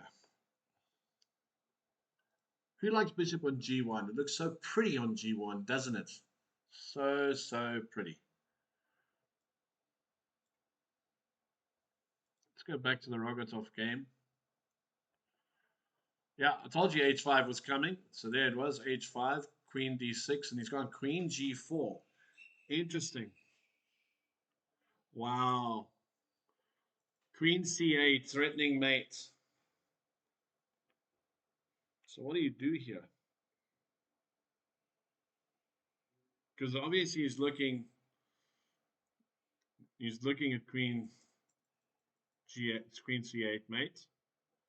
What else is this move doing? It's got to be doing more than that. So it's going to be interesting.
So what do you guys think of this game between Rogov and Sergey. Do you think Sergey is going to pull this one through?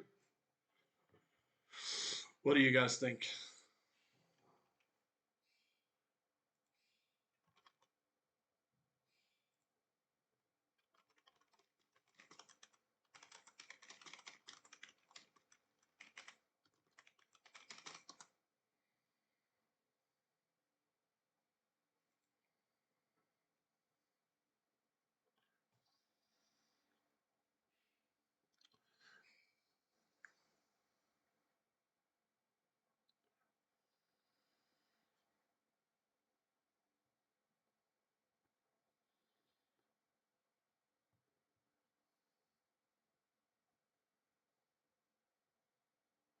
Yeah, that bishop c3 is defending really well.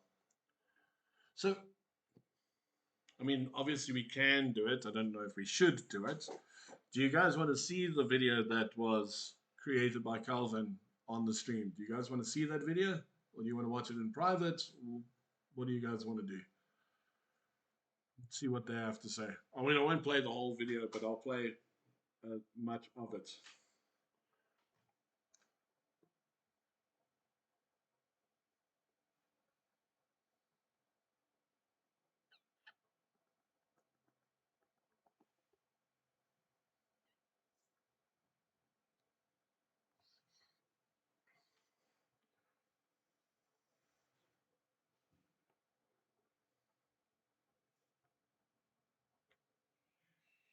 You can just say yay or nay in the chats. I must say, I'm quite curious to see what they have to say, what their version of events was.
Hey, Alex. So yes, they did get double defaulted.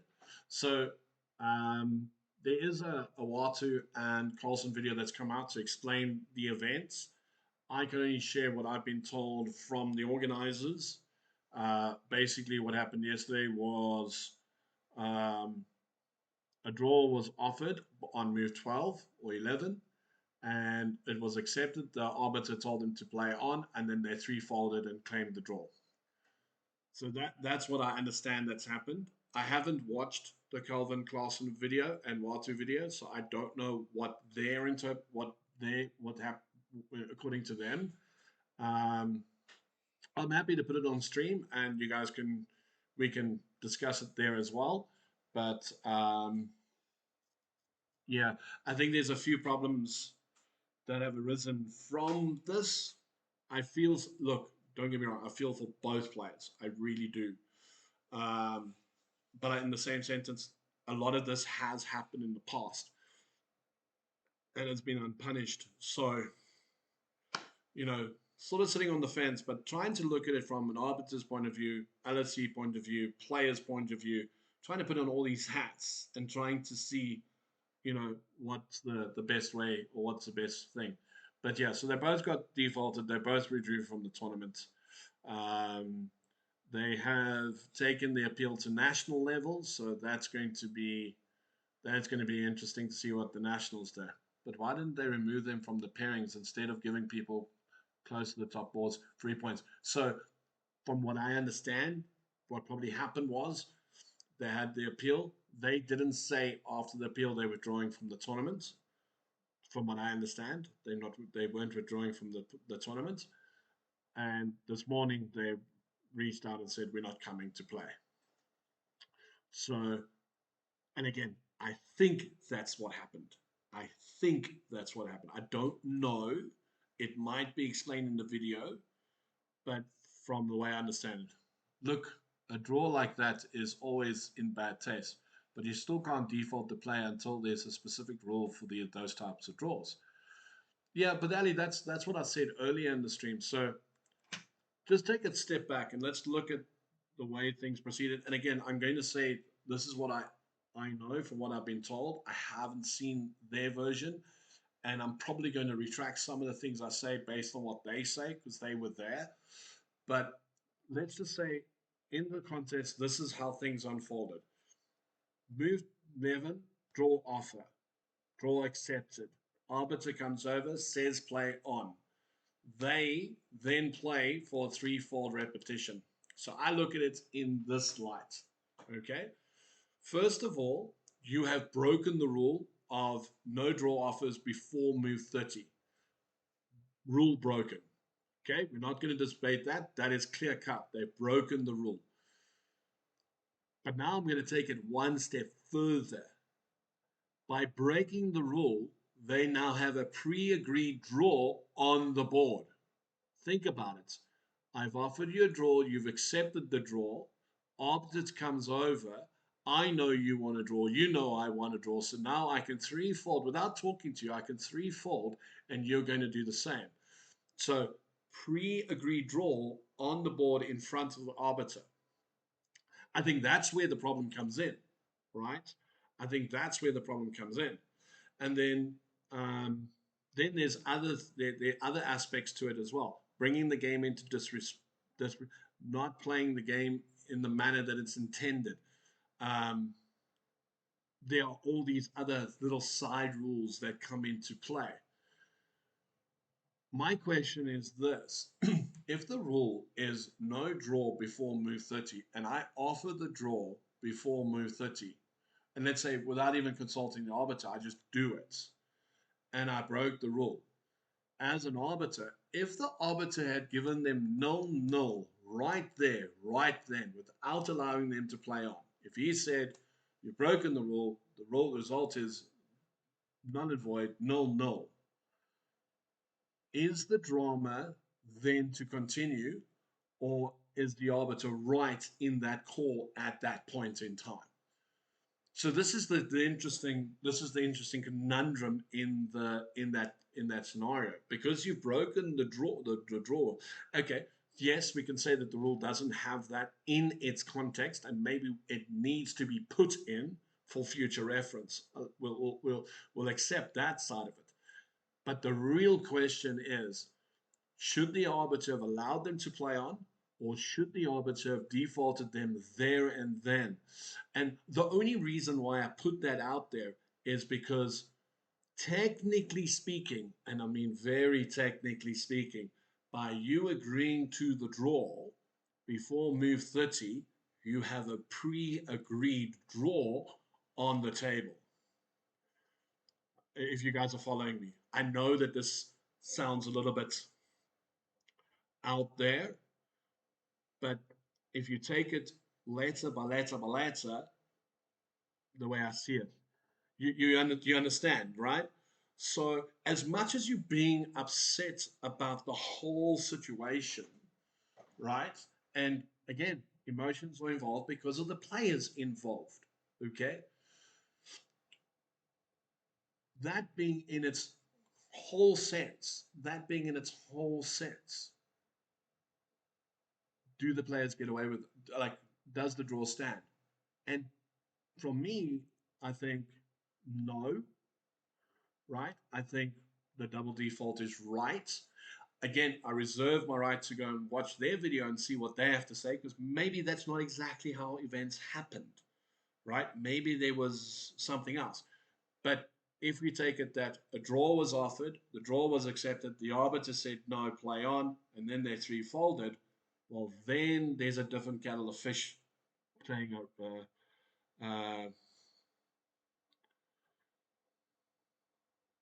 at hand, if that makes sense.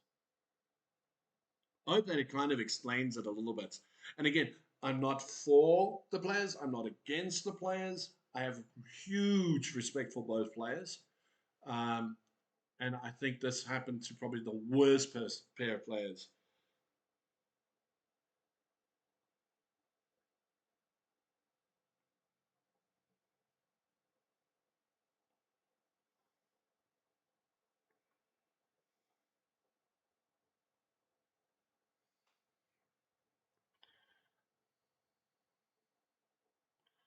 It is interesting though, right? It's all about the letter of law. But going forward, I think going forward with that rule of um, bet whisperers. So hate. I don't really want to name players because I feel bad when I do it. But anyway, it was board two yesterday in the Capetown Masters. Watu Kabisi versus Colin Klassen. Um, a draw was offered on move 11. They accepted. They called the arbiter. The arbiter came over. He said play on. They then threefold repetitioned. And after that, the arbiter defaulted the game. That's as far as I understand and know from what I've heard from the organizers. Um, whether that's whether all of that is true, I don't know. I know Colvin and Watu have submitted a video. I do plan to watch it, and if anything I've said is contradictory to what they say, I will rectify that. But at the moment, you know, again, then there's the added aspect that they pulled out this morning. Should they have pulled out after the hearing? Once the decision has been decided, they should have said, "Look, we're not playing tomorrow," and so the draw could be done that way. Or whether they withdrew this morning. Again, none of that is clear. None of that is coming through. Um, if the players were put in the draw, as far as I would understand, is they were under the organizers were under the impression that the players would be back to play today.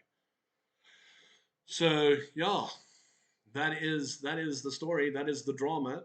I know that the appeal is going to national level as well.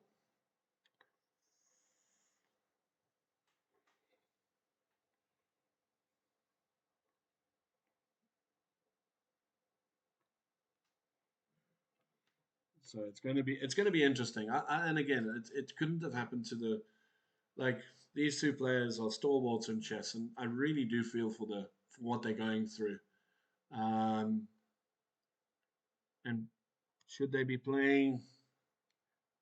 Maybe after this, their mindset's not in it.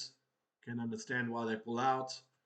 But yeah, so the problem is that the rule has been forgotten in either top events, and the players continued their game, and the same logic applies that both players in that time now knows the opponent would be happy with the draw. So either they first break the rule, so either that first rule break should have been clear way to handle the break. For instance, now there's no threefold repetition, so there's no nonsensical allowed, or at that time of the rule break, they should have been defaulted.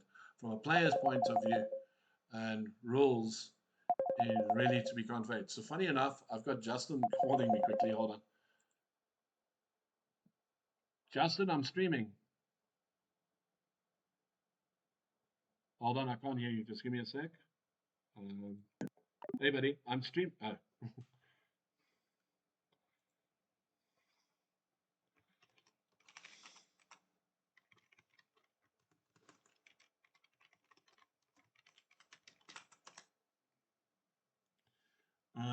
So from a player's point of view, of these rules really need to be conveyed.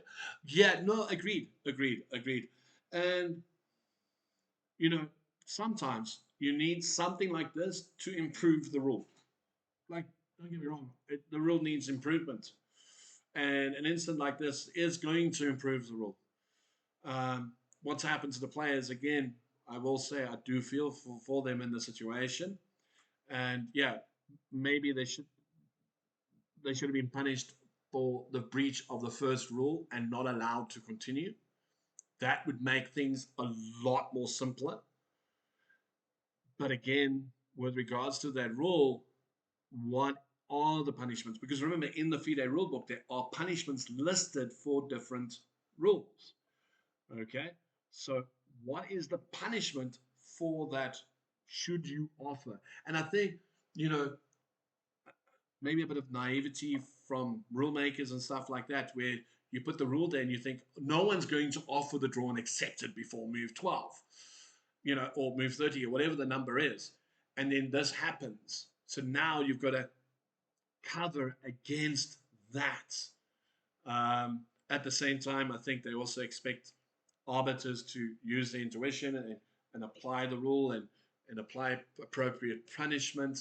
So yeah, it is a sticky wicket, dude. It's a sticky wicket.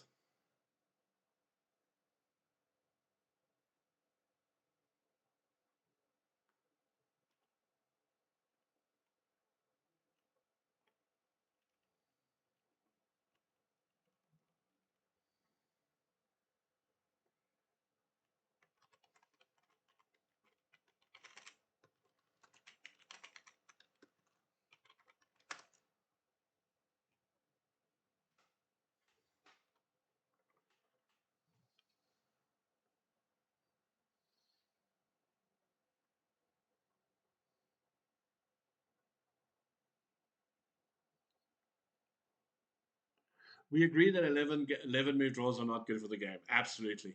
Um, and also, when looking at the threefold, if they had played a line where one side sacks all these pieces and forces a threefold repetition, would that have been more fine than in this case?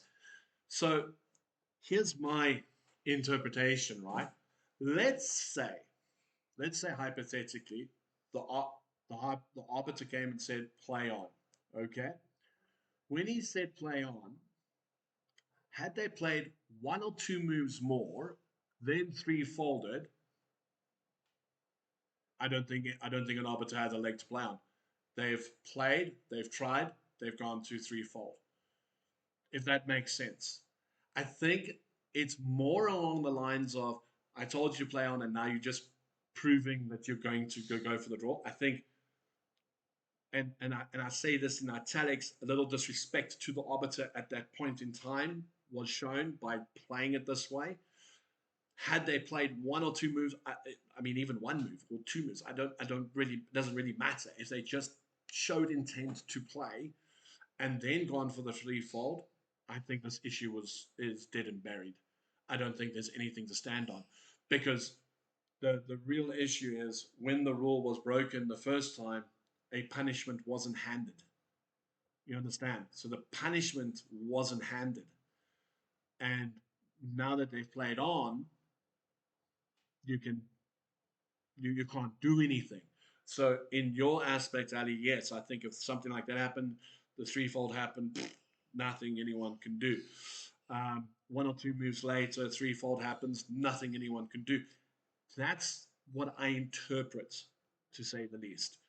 Um, and it's really a sticky dude. This is such a sticky situation because again, you've got the fence, right? You've got people on one side and the other side.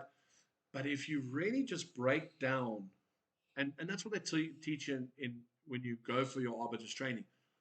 What is the first offense? What was the first offense? The first offense. Oh wait, I think in their video they did say they offered a draw earlier than the king shuffled threefold. So that's right. So if they offered the draw and then they shuffled the king, there's the problem. And I think there, amongst that little scenario, there is loads of problems. Like there's loads of rules that you can apply. So if they acknowledge that they offered a draw and were told to play on and then threefold, then yes, then I'm sorry to say they could be in a big then they're in hot water. But do you guys understand where I'm coming from the rules perspective, right? I'm not trying to go for the players or anything. I'm just looking at purely from a logical point of view of what the rules state. And we can all agree that no draws before move 30, no offer of draws before move 30. So this is the other thing. No draws before move 30 and no offer of draws before move 30 are two distinctly different statements in regards to the rule as well. So, in the sense of if they had said no draws before move 30, then the scenario would be that if they played like this, they'd be in trouble. But if there was, for example, in the London system, you've got the threefold repetition after queen takes b2 from black. You got rook a1, rook b1, rook a1. You get that. That is a textbook draw. There's nothing you can do about it. If the two players know the line, you can't do anything about it. It is the player's choice if he wants to play in that dubious position. And most players don't play that dubious position. So taking the draw is what 9 times happens in 10. In fact, uh, at the here's a funny story. So at the Masters 2, 3 years ago when I played against Torek Jenkins, and we went into that exact line. And I actually did look at that line, and I did look at what to do. But when I got to the board and I got to that position, I forgot what I wanted to do, and I forgot what the plan was when I got there. So I remember the draw, so I played the draw, and we took the draw because it's threefold. What are you going to do? Those scenarios are different. Like it's a different scenario, and again, the arbiter will have to weigh its merits on those scenarios. So yeah, look, it's tough, man. It's tough. I'm glad I don't have to make decisions on this. I can comment and I can share my opinion. But the place they threefolded is not a bad spot. So the problem is not the type of threefold, it's more about the timing. Mm, I don't think the three no, so the threefold draw is not the issue. The threefold draw will stand, right? That's not the issue. It's the build up to the threefold, right?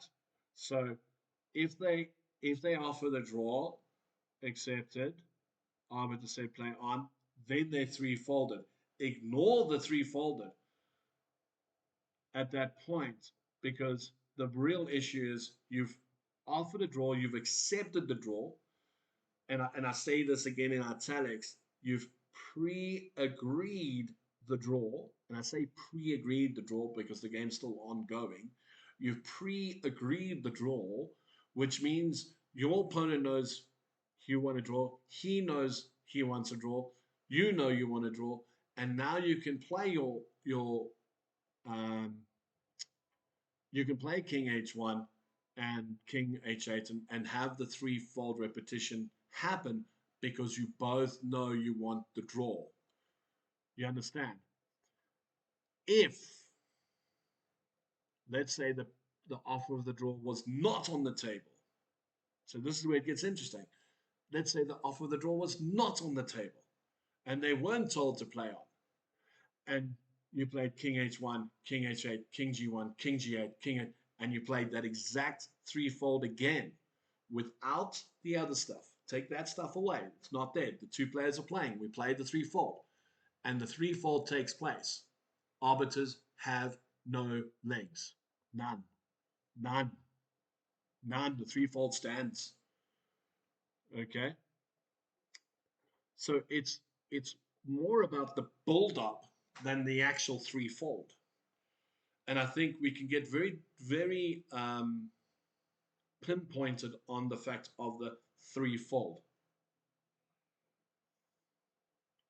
If that makes sense. The threefold, there's nothing wrong with it. It's a threefold repetition.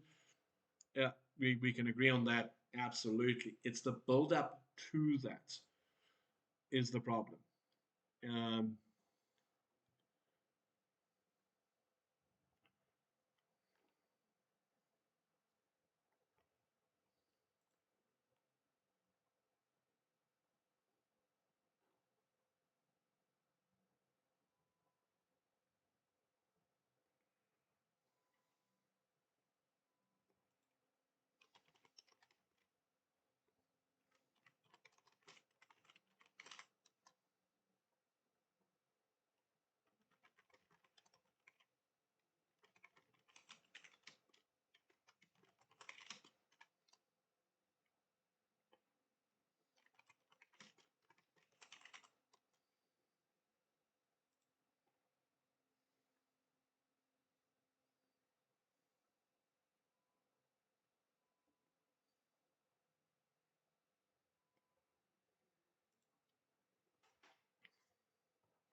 Yeah, Rogov going into deep, deep analysis here.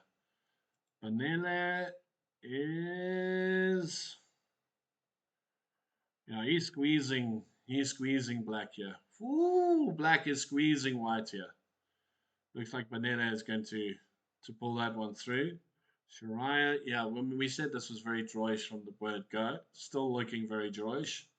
Brandon Whalen, yeah, also very drawish. This pawn, chop, chop, chop, should be drawish. Show in one, I really don't know. I don't see. So this is the problem. You look at this board; it's drawn on board six, but I have a feeling, and I could be wrong. I get a feeling that White resigned here and put the kings on the wrong squares. That's what I think happened. I think. I'm waiting for clarification. Manga Tabanga.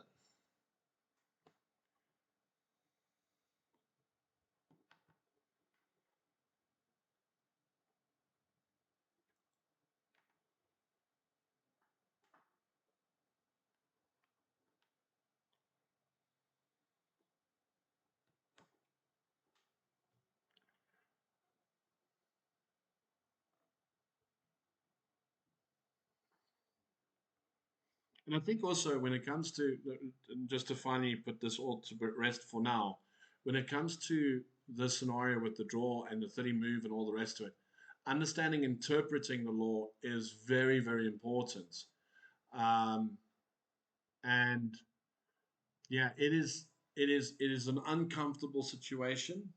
Um, it is drama, obviously, and gets people hyped up. And yes, people are going to be on one side of the fence, but unless you understand the process and the law and the rule, it could be, it does change things. So people have a perception of the rule, and then and I think this is where everyone goes. But they play three-folded repetition. There's nothing you can do about it. Absolutely nothing you can do about it. But the problem is, and like I say in italics, the pre-agreed draw, which was the draw offer before move 12. And I'm sorry to say, at that point, punishment should have been issued. Punishment should have been issued, which none was. So why have the rule if you're not going to punish the rule? If you're all with me, okay? Um, but also in the law, maybe have written: should you offer a draw before move um, before move 30 and is accepted, both players will be defaulted. If you offer a draw before move 30 and your opponent obviously declines it because he knows the rule, you could be defaulted, right? You see where I'm going with this? Attacking the rule itself, not this. Yeah, so that's pretty much the gist of it.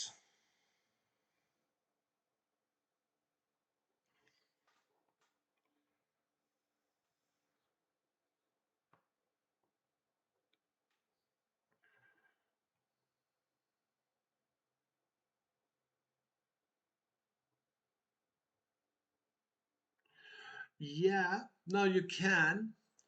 No, again, surely your arbiter, you can just reject the draw without penalizing anyone if it's before move 30. Yes, but this is my problem, and maybe I'm being a bit harsh, okay? So bear with me here.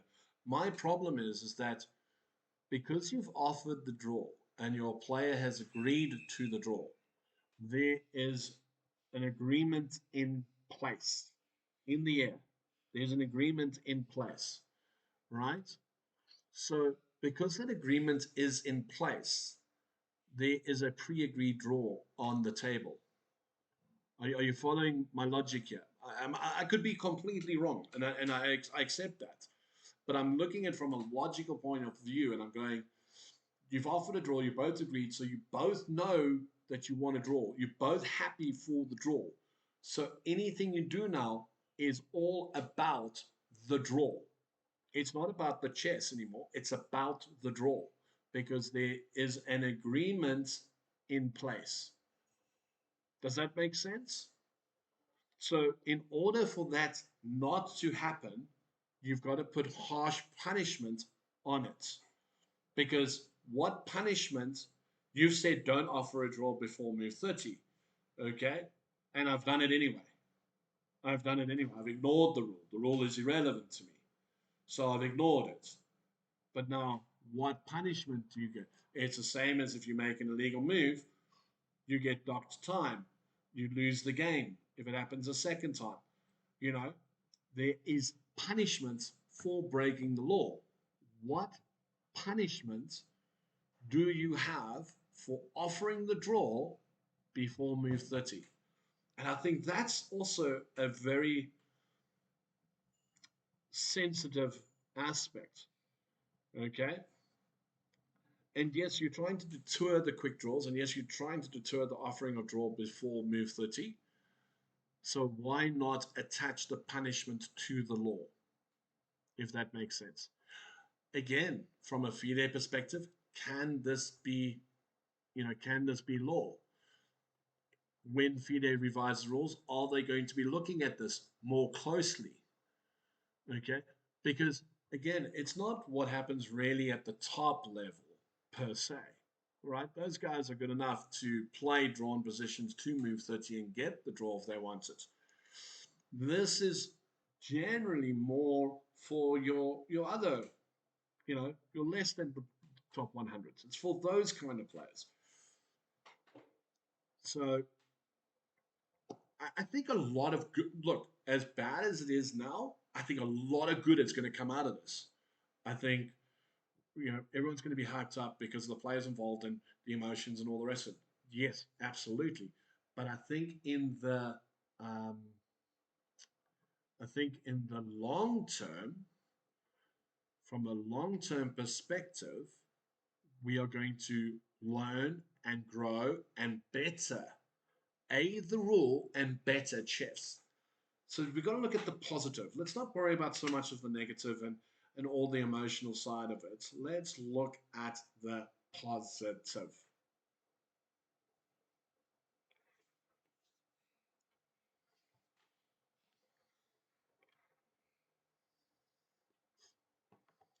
So just again, I think, and my brain runs at 100 kilometers per hour.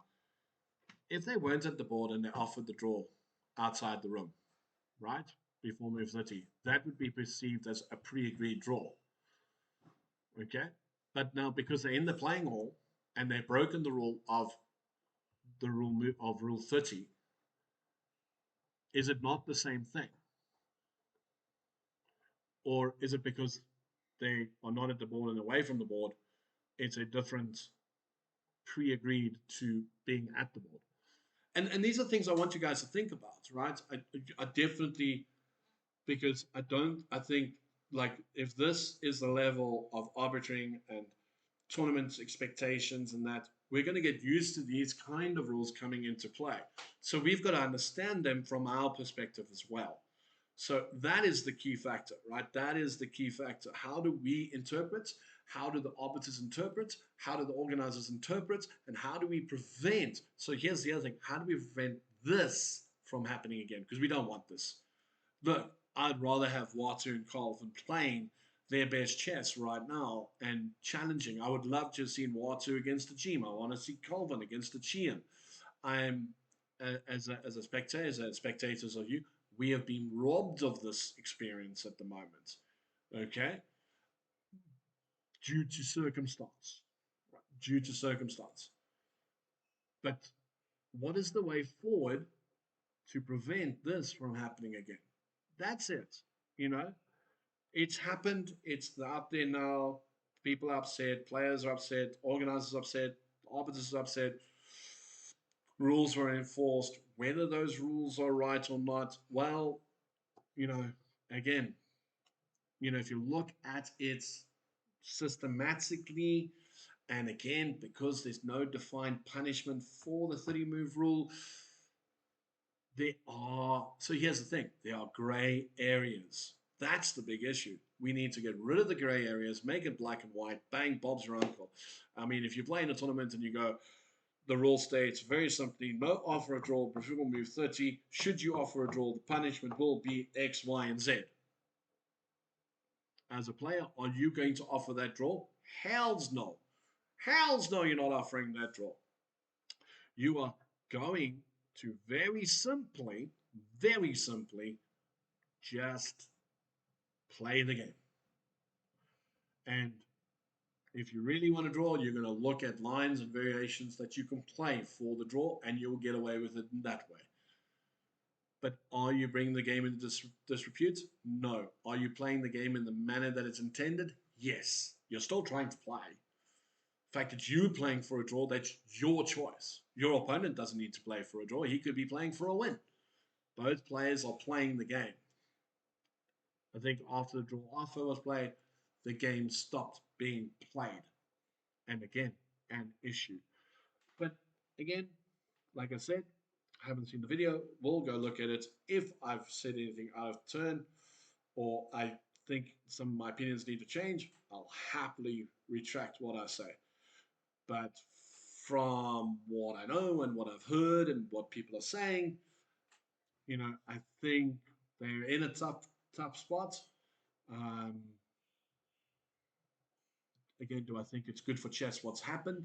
In the long run, yes. In the long run, this is definitely good for chess in the long run. Right now, yeah, it hurts. It stings. It's not fun. Okay. Yeah, so Ethan took down Andrew. That's a bit sad. Sorry, Andrew, for today. Just was not your day. Rogov in a lot of trouble. Oh, Rogov has lost a piece. Rogov has lost a piece.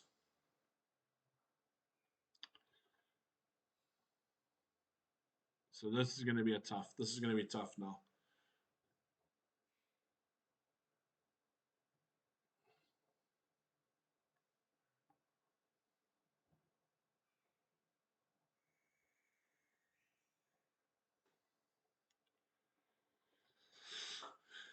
A nice valiant effort by Rogov, but again, the GM shows his strength. Banana is what color here? Black. Sure. Tough endgame. I mean, he should win this. Should is the word. Should. Not sure how.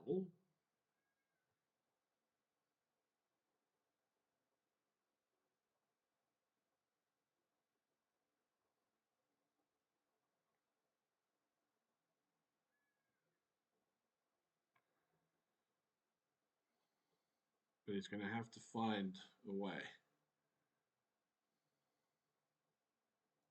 He needs to get this knight active. So maybe knight here, knight there. That pawn's going to go there. Rook has to go there. This knight and rook has to go here. He needs to defend this pawn. So yeah, this is not going to be easy. It's going to be a tough position. Shariah, wow. Hello. Yeah, we did say this is looking very drawish, and it definitely looks still very drawish. Brandon Whalen. Yeah, this pawn is gone. He's got it covered. Nothing to sweat about here. Yeah, this is looking good for Brandon. Very good for Brandon.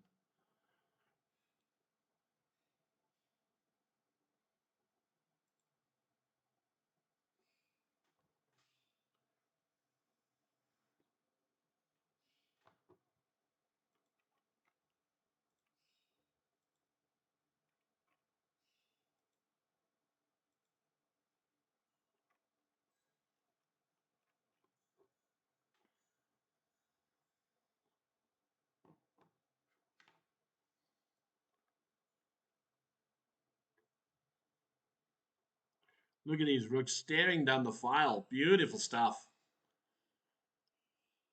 I think Lagine is looking really good. James Denham won his game. So yeah, we got some good games.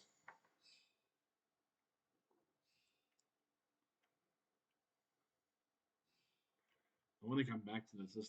This looks very interesting.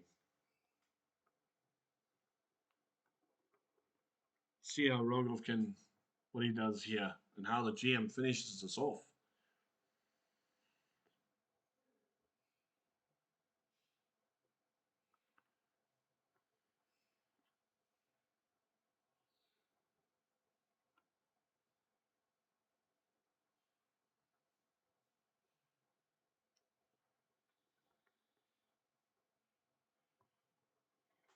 Could be a good game.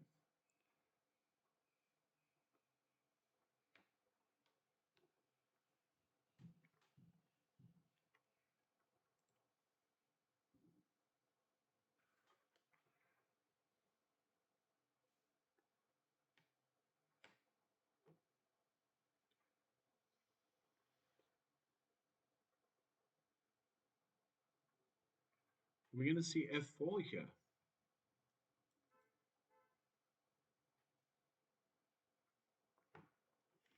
I think Courts is here, Gary.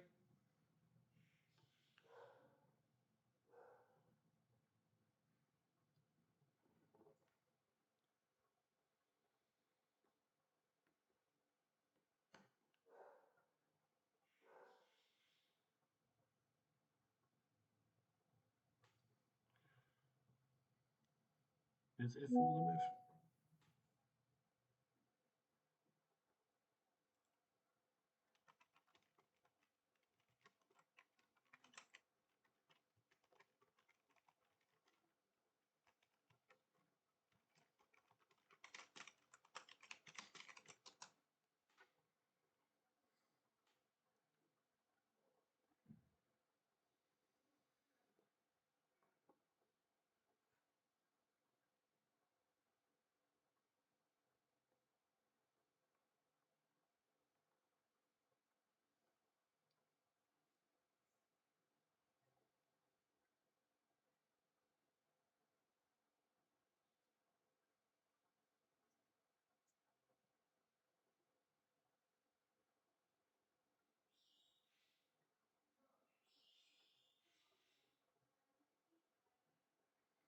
Oh, Queen there. That's clever. Threat defending that.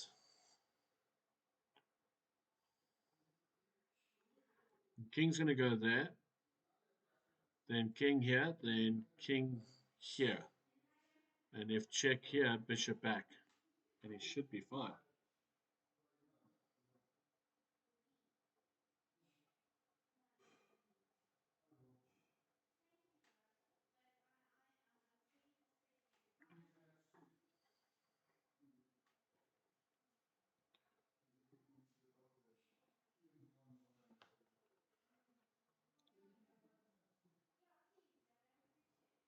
Hey, Courts. Good, good. Yeah, just working. I'll come chat to you now.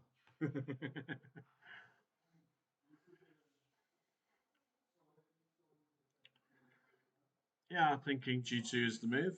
I can't see why not. Yeah, King B2, Queen E2. It's going to be interesting.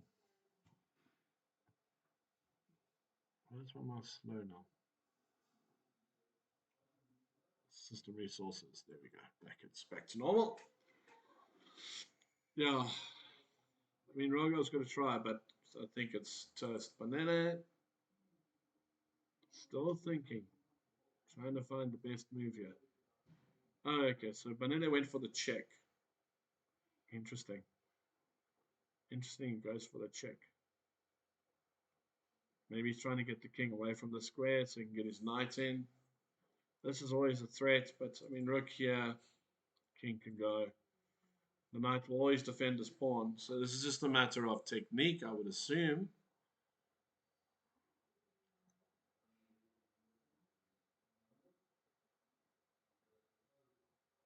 So clever. He's also cutting the king. So maybe he's going to play king here and go for this pawn. Okay, but if he goes for that pawn, then the rook's going to go here.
What's going on here?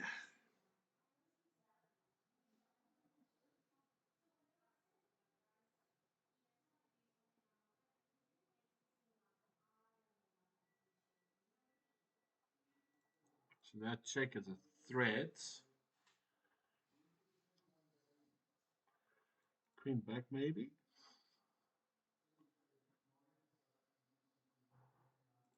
He needs to get some pawns. He's got that pawn. This is check, and then this pawn is a problem. So he's got to defend this pawn.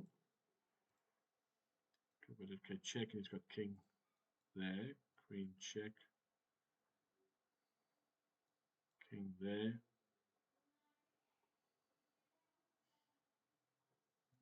There. Bishop check. Wow, that's interesting.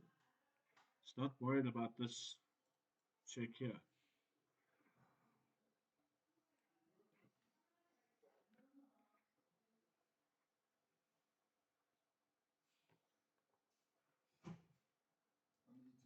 Okay, I'll come grab Nana. Okay.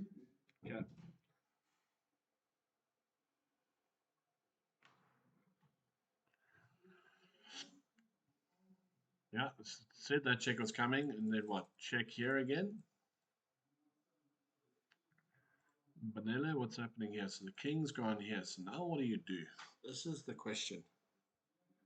Can't play this. Or maybe you can play this and rook behind the pawn. That could be interesting. Because then this rook has to stay on here to defend that pawn.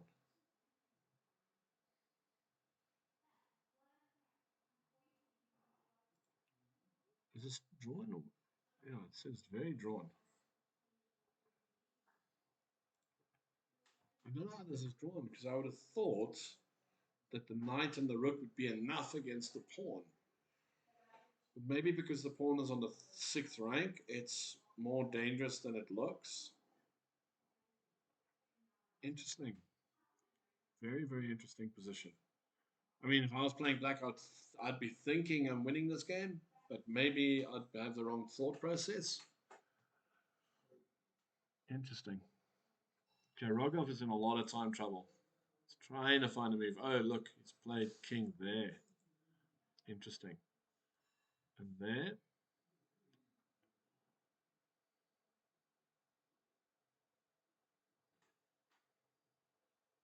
So he's looking at that check now.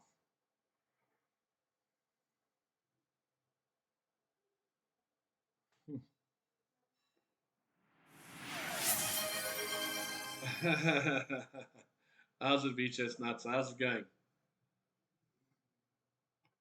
Haven't played in so long.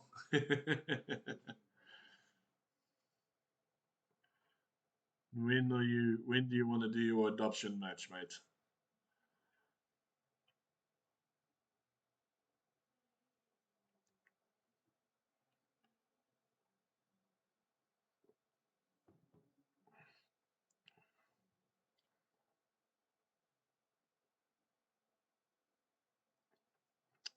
Let me know when you want to do it.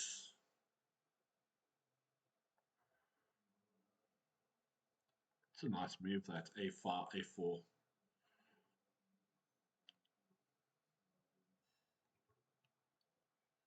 Yeah, of course you get it. I just can't do it right now. Can't do it right now. But yeah, we can definitely play an adoption match after. Well, I was thinking the idea is maybe have the banana game finish and then we can do the adoption. What do you think? You up for that?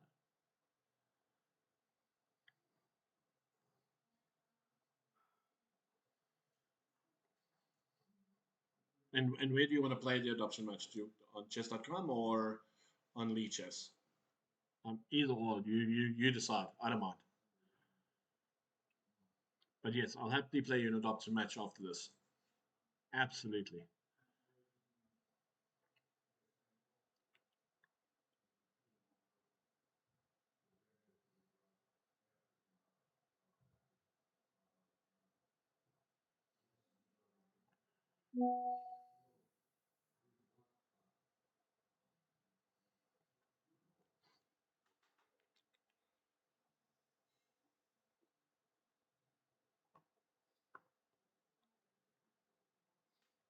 So are we going to go e6 here now? Because that would give more play. That would also mean queen check, takes. Lots of pawns and bishops to worry about, but you can go this way. Bishop can go here. Could be interesting.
What is the GM going to do here? So, V Chestnuts, where do you want to play your adoption match, brother?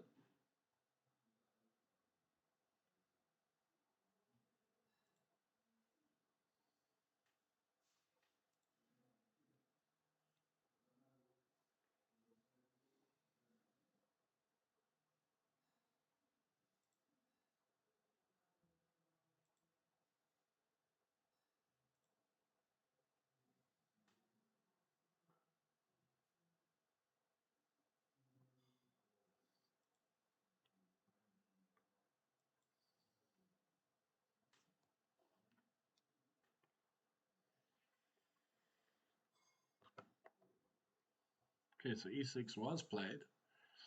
I think I would have played this and tried to win with this. Because I think with the bishop coming in, it's going to be a bit of a problem.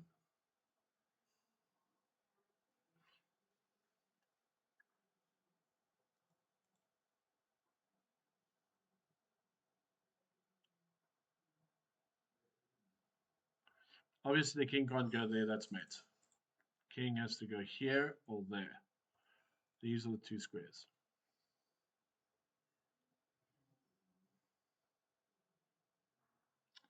But I think then you've got check, check, and the queen can come back here.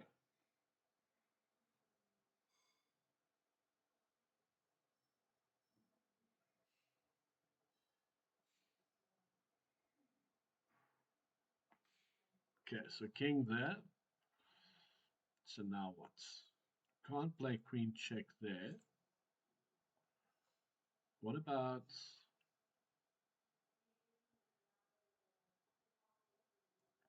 queen check there, king there, queen check there, king back? We got queen check. Okay, queen check there.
He's going to check there. Interesting. Oh, maybe he wants to play queen here. Maybe he wants to play queen here so he can get his king there. Okay, so are we going to see queen to c2?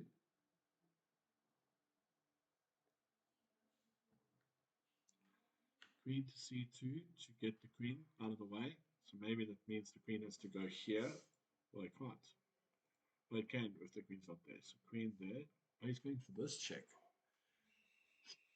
I'm very confused by this check.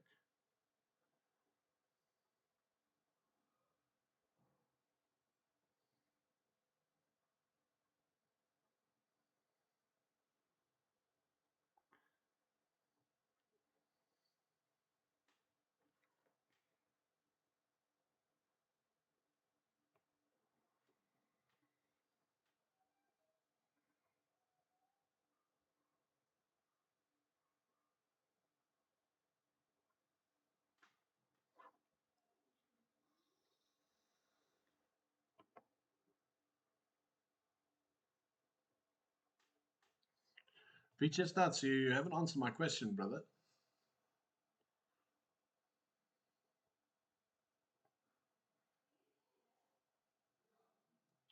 So maybe check here.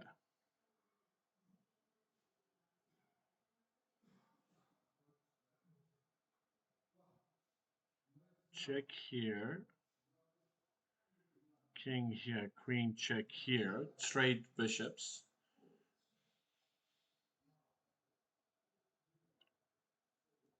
Check. Trade bishops.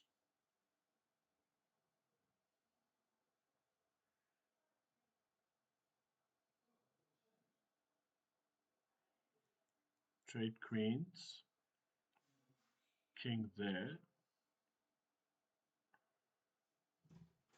King here. Bishop here. King there.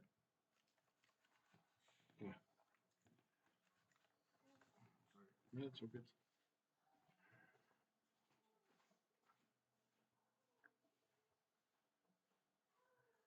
Or maybe bishop there for bishop here.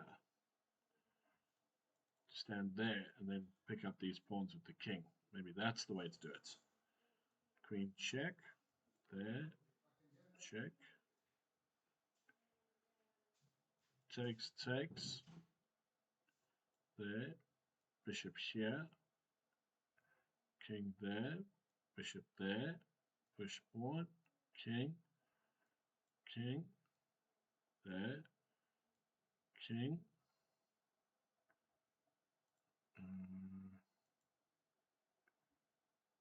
Takes. Push. King. Push. Takes. King. King takes. Yeah, that should work. That should work. Queen c2, queen c7, queen c8.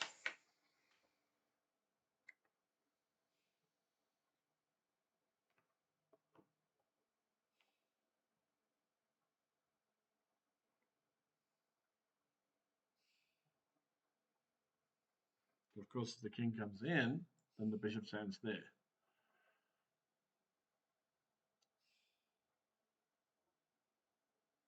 Just got to be careful of not losing pawns because you can't promote over there. But your king is on this side of the board. So it is quite interesting to see how the GM is going to play this. And he's got lots of time. So Benella should be, yeah. So Benella, like I said, that piece should be enough. And it looks like he's found a way. Because the rook is now defending that.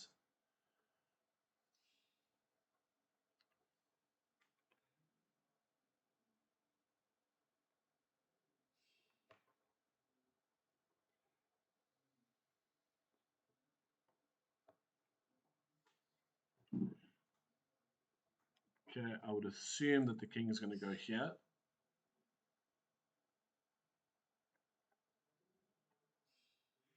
Because you don't want to play knight versus rook. So king there. Rook has to move. Knight takes the pawn.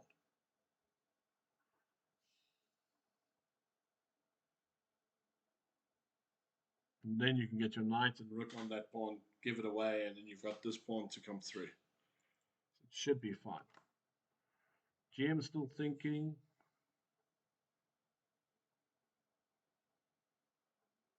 That looks very trash. I'm again still playing.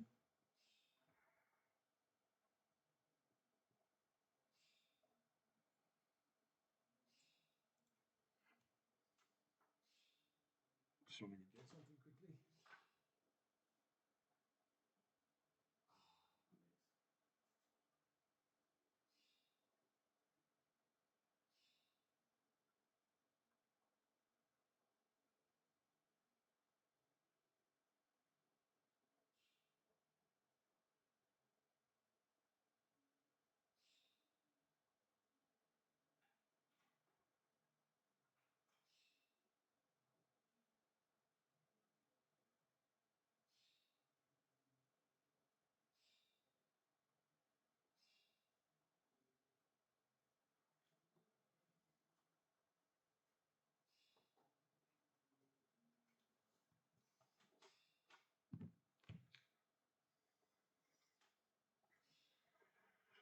Yeah, there's the pawn. I mean, he's got some checks, but the king is going to go to safety.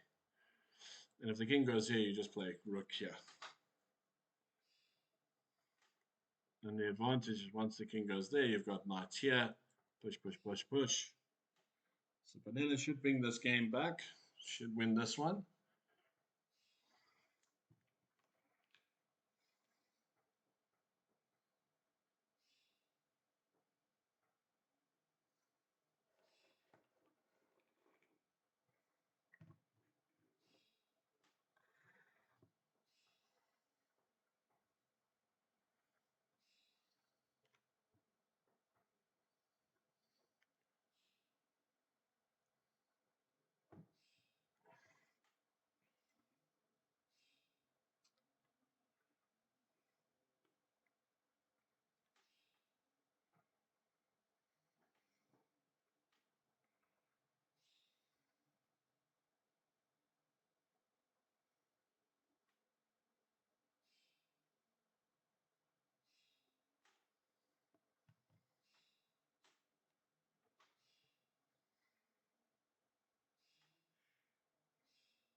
You're still there for you, Chef Nuts. I'm waiting for a reply from you.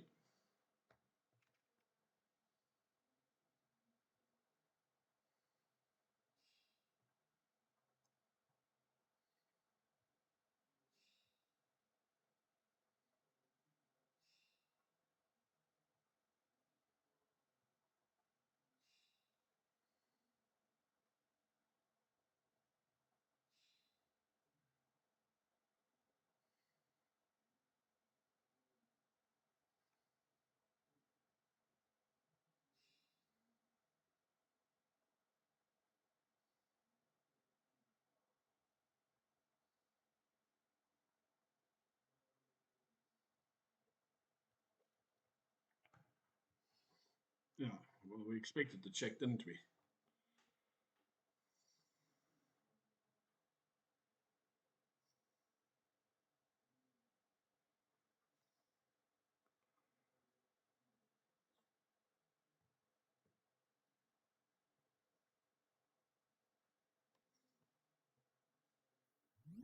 Raiders detected.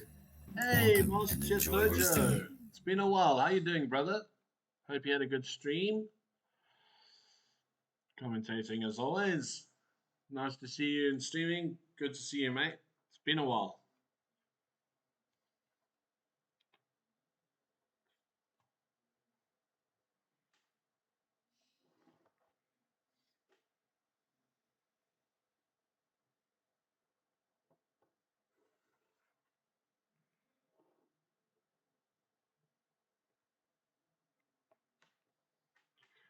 Do you think that this move's gonna? Oh, wait, hang on. That's a blunder. Oh, it's not a blunder. It's not a blunder because you can queen.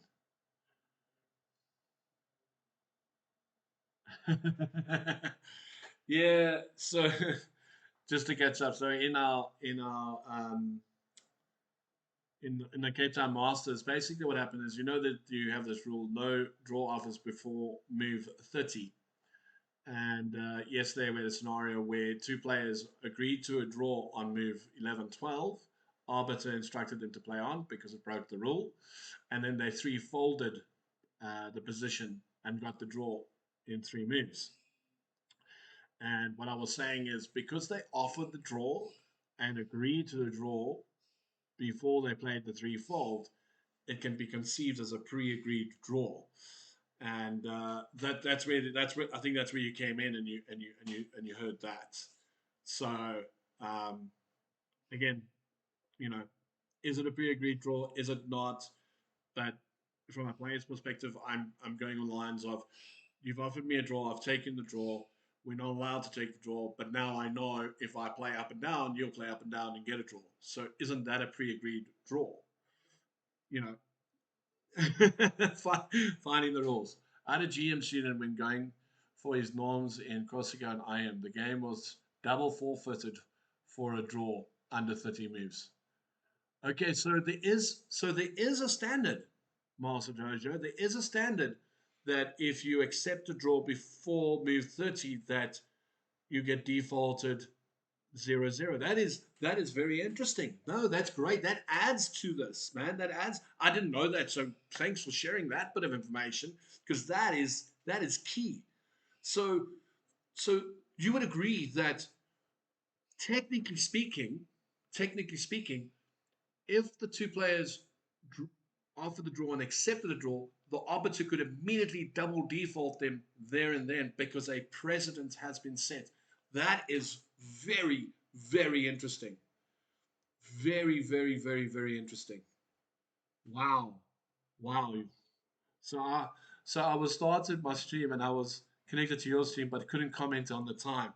No, thank you, dude. Thank you. I appreciate it, and I will definitely share this information going forward. I really appreciate that. Thank you so much. Very cool. Yeah, no. Chess is wonderful, right? There's always some drama somewhere. If we don't have it with the Gene Saga, we have it in South Africa with draws. Absolutely fantastic. Thanks, man. I'm going to actually just copy and paste this, because I had the impression, from the understanding of the law, if you accepted the draw and you took the draw, that you would be double defaulted. Um, so that is very, very interesting.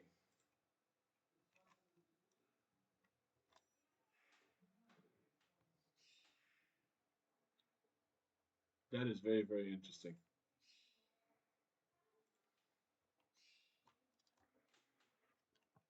Yeah, I was invested in the conversation, but committed to getting my stream daily Tony good. No, all good, man. Absolutely. We must do something in the future together. I was thinking, well, we'll chat because I mean, we obviously have each other on what's the name. I'm getting back into streaming again. So, well, I was thinking maybe I'll give you a hint of one of my students here, and we have like a playoff, 5 minutes, 10 minutes, that kind of thing. Just something fun for stream for the kids or for one of your players. But we'll chat, man. And it's so good to see you again, man. I forgot how much I missed this.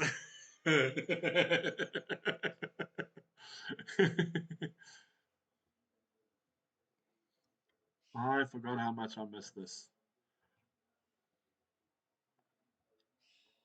Yeah, we'll chat, man. We'll chat. I got to get my stream back up. Got to start playing that.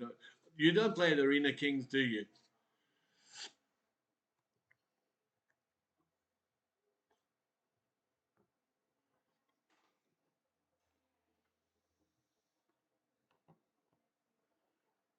So actually, funny enough, I want to just add. So in this round now, on one of the boards on move 16, both players accepted a draw and put the draw in and went and gave the result in as a draw.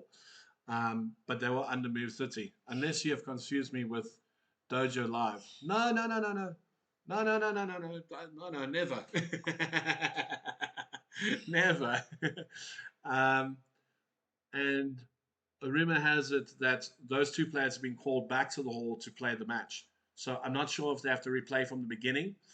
I do feel that if they have to play from the position that was on the board, one player did have the advantage, and being away from the board might have looked at finding a way to finish that game off. But yeah, there's lots of drama going on, and I think I think you're right with the offer of the draw, accepted a draw, double default to be applied. Do you know? I just run to teach a class in the city at the moment. Nice. All right. Well, go. We'll chat, dude. We'll chat. We'll chat. Have a great training session.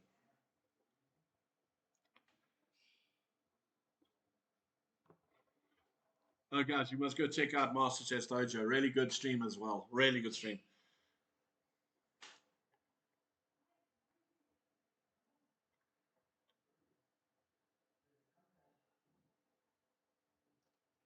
Sure, this is a tight match. Is what's happening here? Okay, so he didn't go for Chow man. He didn't go for the check. I would have thought. Oh, wait, hang on. So he's taken that pawn. Oh, so what did he do? He went King G7. Let's see this. King E8. Oh, so he didn't go for this. He went for this. H4. Now Queen B7, King G6.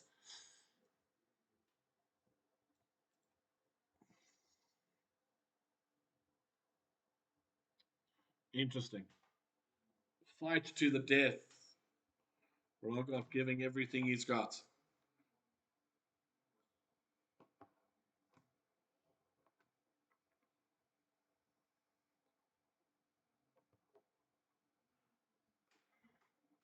Is he aiming to bring the king in? Check, king there. Get the king closer to the pawn.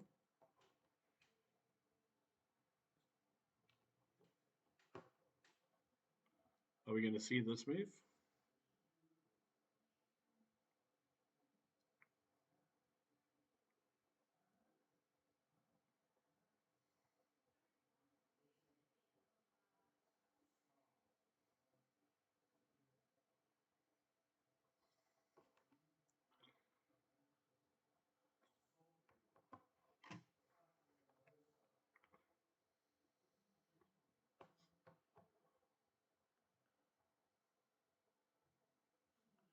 Oh, I should put that. Oh, I see. Okay, I'll do that next time. I'll do that next time. So I got to put leechess.org in the title. Okay, I'll do that next time. Thanks, dude. I appreciate that.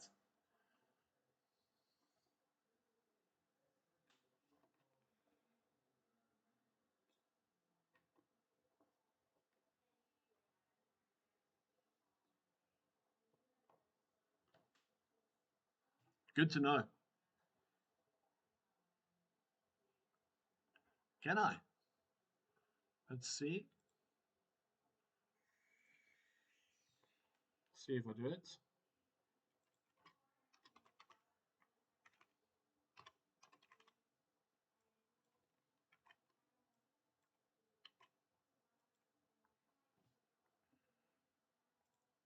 Try that. See if that works. Thanks, man. I appreciate it.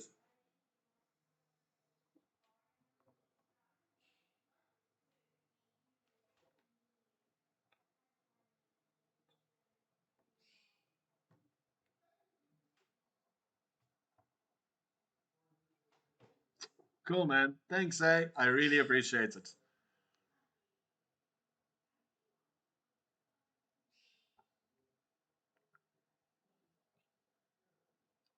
Okay, so he's saying that if he goes there, so what are we going to go check?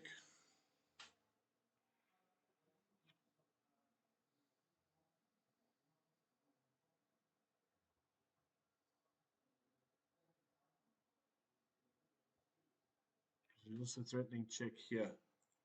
Rocco's playing this well with 40 seconds left on the clock. Let's be honest.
Yeah, Banana brought that game home. Let's go have a look there how you did it. So I think we were here.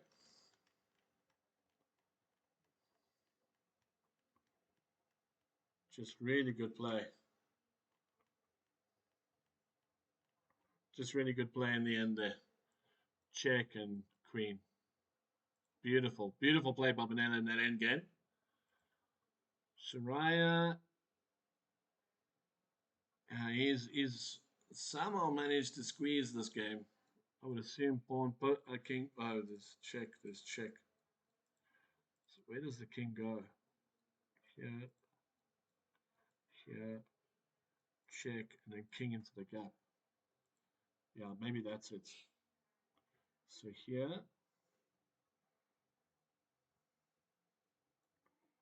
check, here. Oh, he went down. Why did he go down? Check, check, takes king in. King in could be interesting. So yeah, if you can get his king there, that'd be very, very interesting for the Sen game. But he's got time. He's got time. There's only 2 games left.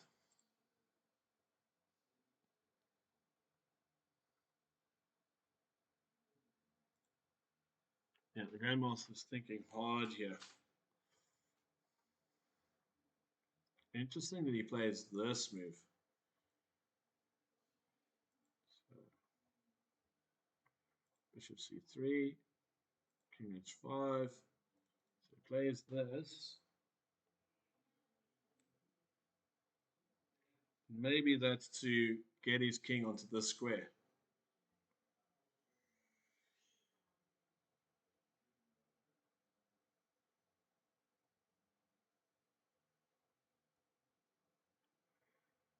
Yeah, maybe it's to play king here. That we've got check. Fine. So here, what does he do? Can't push the pawn. And then let's just say takes, takes, takes, push the pawn. Yeah, then that's a problem. So you can't trade pawn. You can't trade the queens yet because the pawn is just too far. Needs to activate the bishop.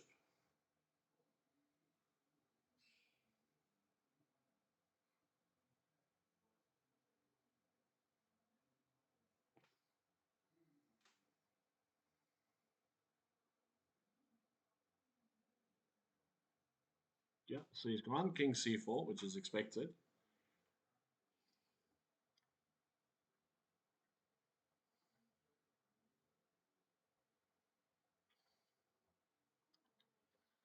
Queen here.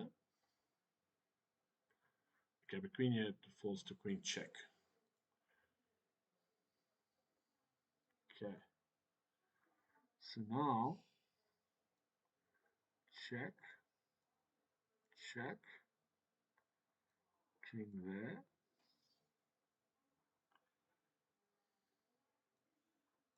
Check. King there.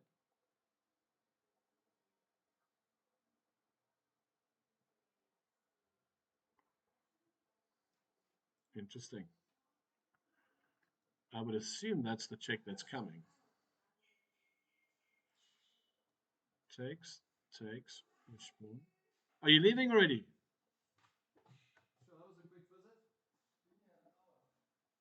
Has it been that long? All right. Nice seeing you. Be good. Great news from my dad, eh? I know. I'm now starving. Thank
you, Master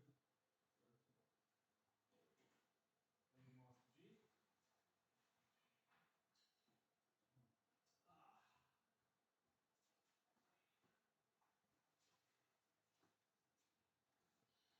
Okay, so Queen King G5 as expected. I'm expecting Bishop E2 here. That's what I'm expecting.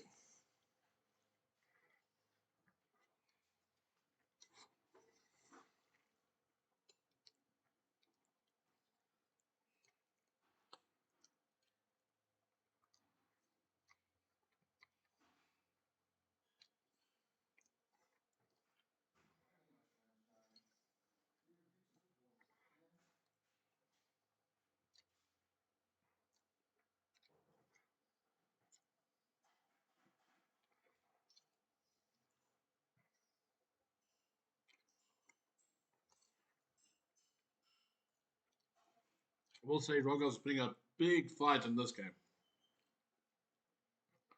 Just shows you, just because you're a piece down, don't give up, guys. Fight.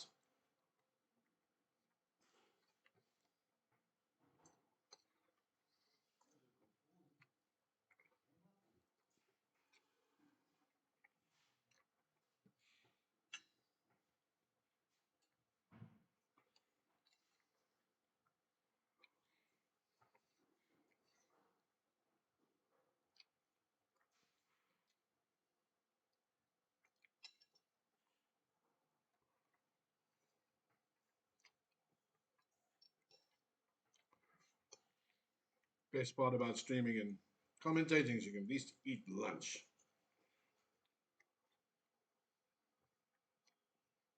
Especially when it's this good.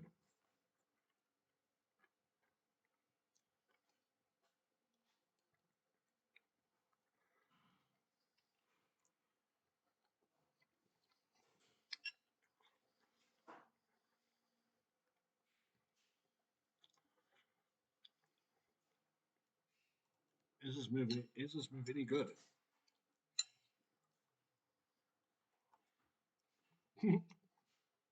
As I said, he plays it. So we know he's going to go here. No, he's not. Wow. He didn't go there. Now, that is interesting.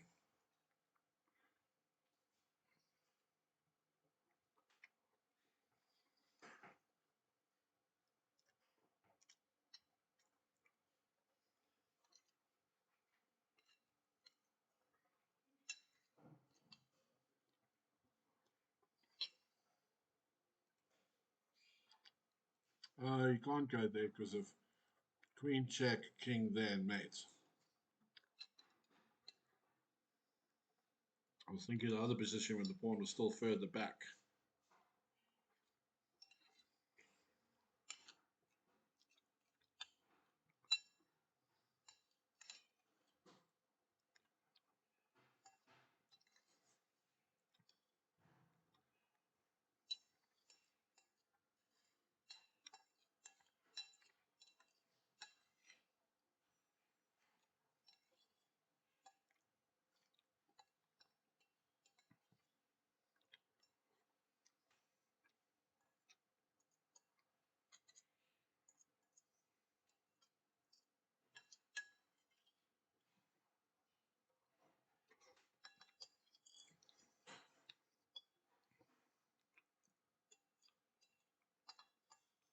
This is gorgeous.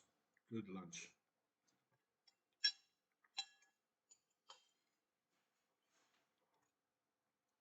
Hmm. That's an interesting move.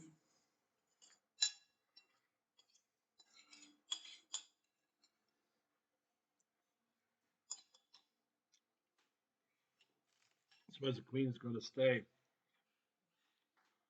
down here.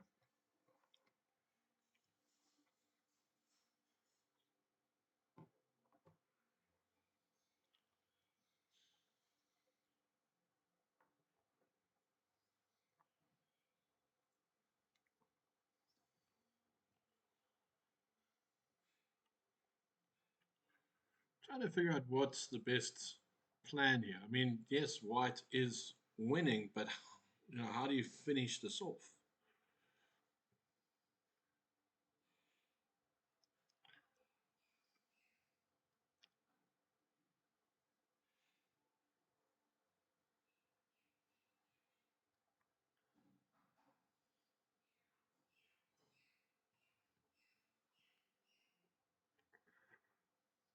So just in case you missed it, king there, queen there, there,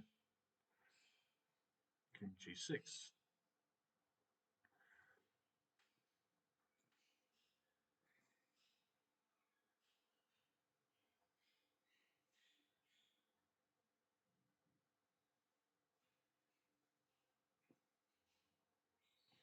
Okay, so he's brought his bishop in here. So now there are going to be some checks. Check here. King takes.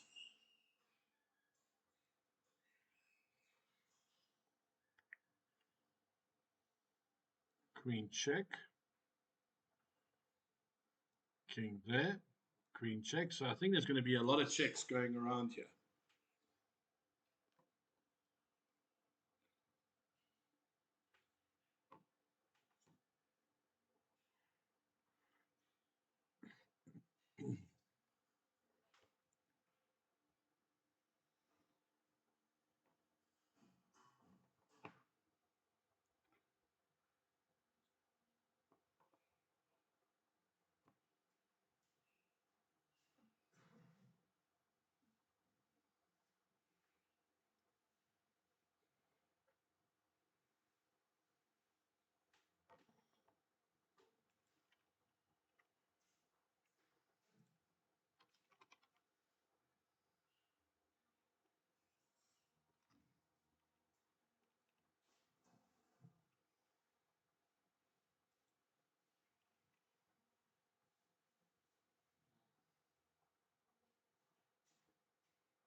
going to do it when it's finished.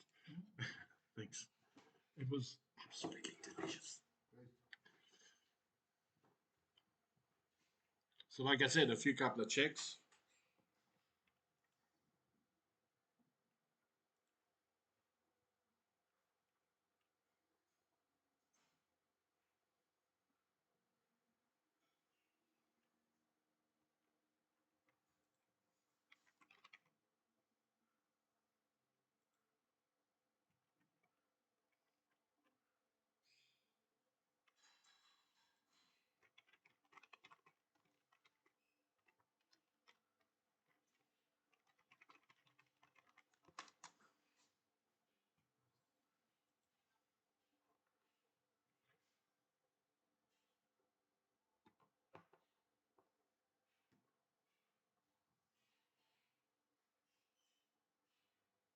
So, where do you go?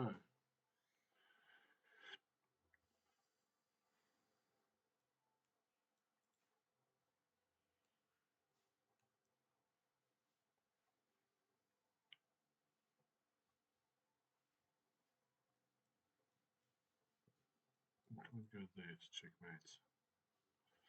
So he's going to go check again. And here.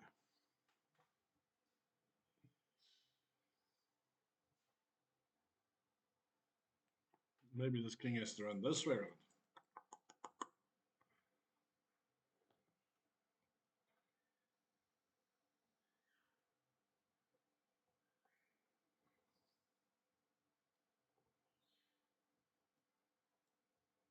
Check. King's going to go here.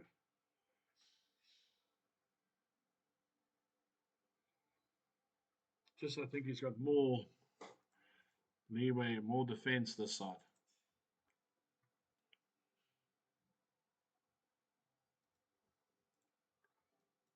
Check. Check. Check.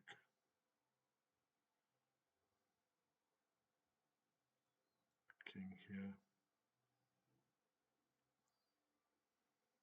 Yep. Straight down is interesting.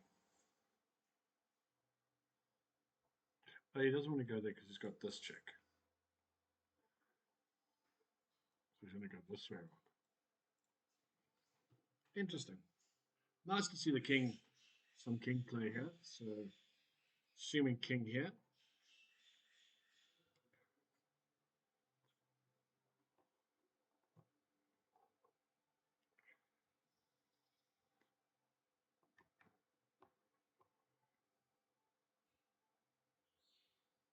And I think once the king gets there, the queen and the bishop are going to come into play.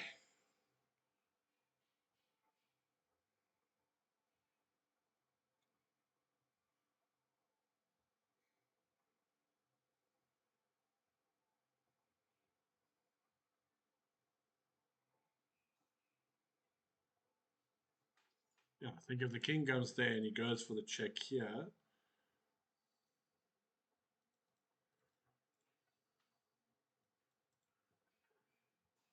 check,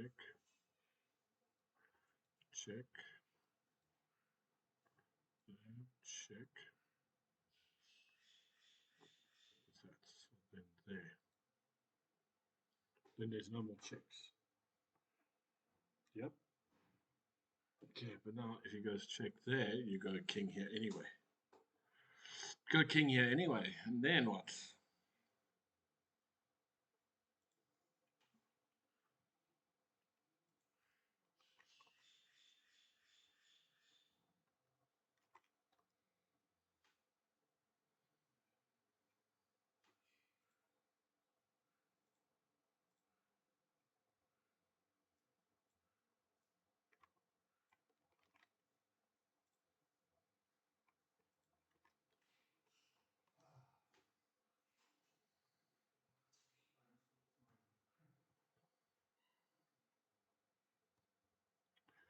Oh, he's going to make a move.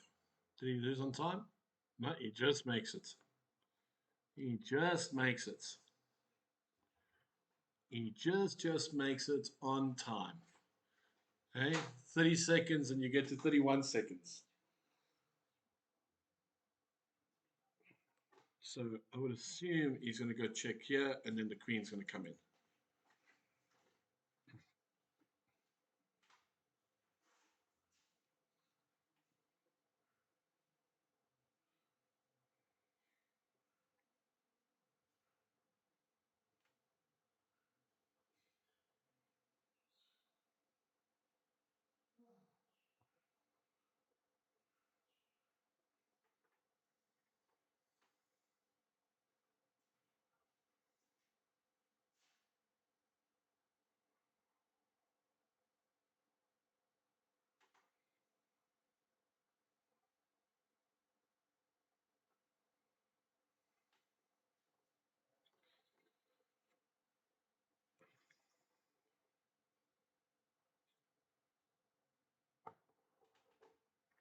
Queen come in, queen there, then queen check. But queen check there if he goes there, because I think takes. You should be fine. I say should be, but oof.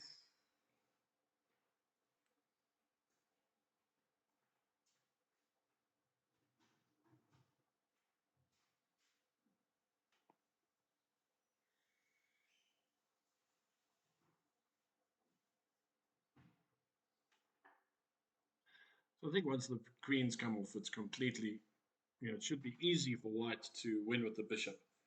Because it is covering that. Maybe you don't trace your king this way, you run your king this way, because that's the more dangerous pawn. And especially if the bishop's standing here. So there,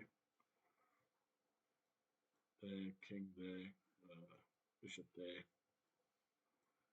Still can't move, then he has to push this, then the king comes, and the king comes, king comes, king comes, takes, push, takes, and then this pawn's gone.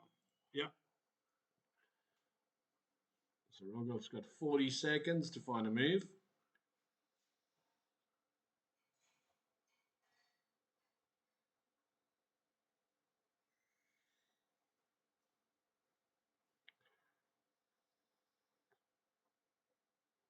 So he's gone for this. Doesn't want to trade queens.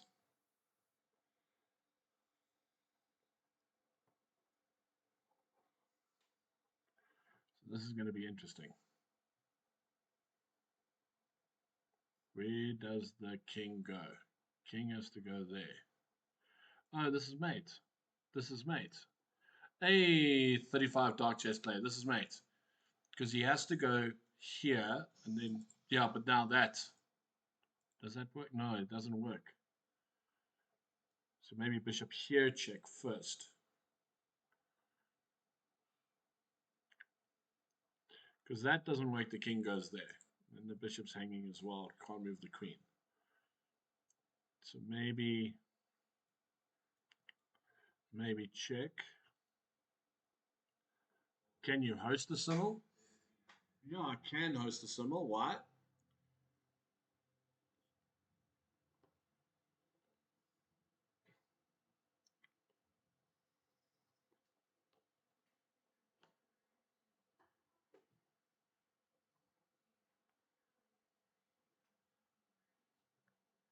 When now?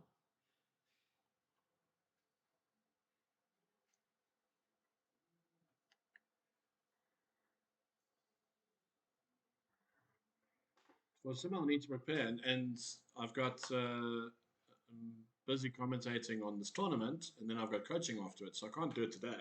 But I can definitely set up symbols in the future, mate. Definitely.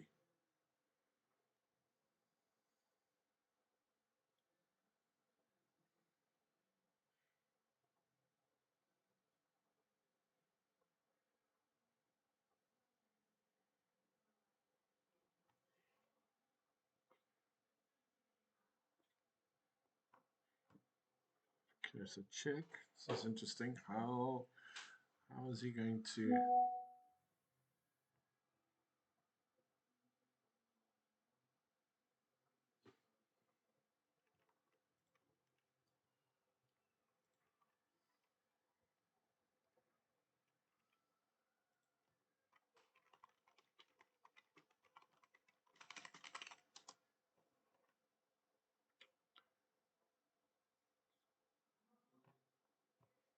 Rogov is fighting hard in this position, but I think it's very difficult for black to hold here.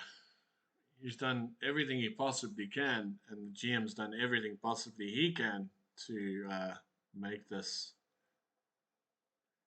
interesting. Oh, beautiful, beautiful! Picking up this pawn now, which makes life very easy.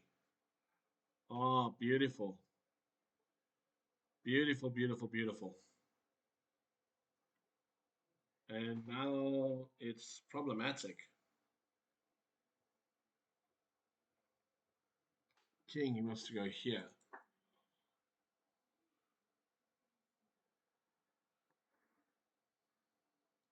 Queen check, king there. Queen check, king there.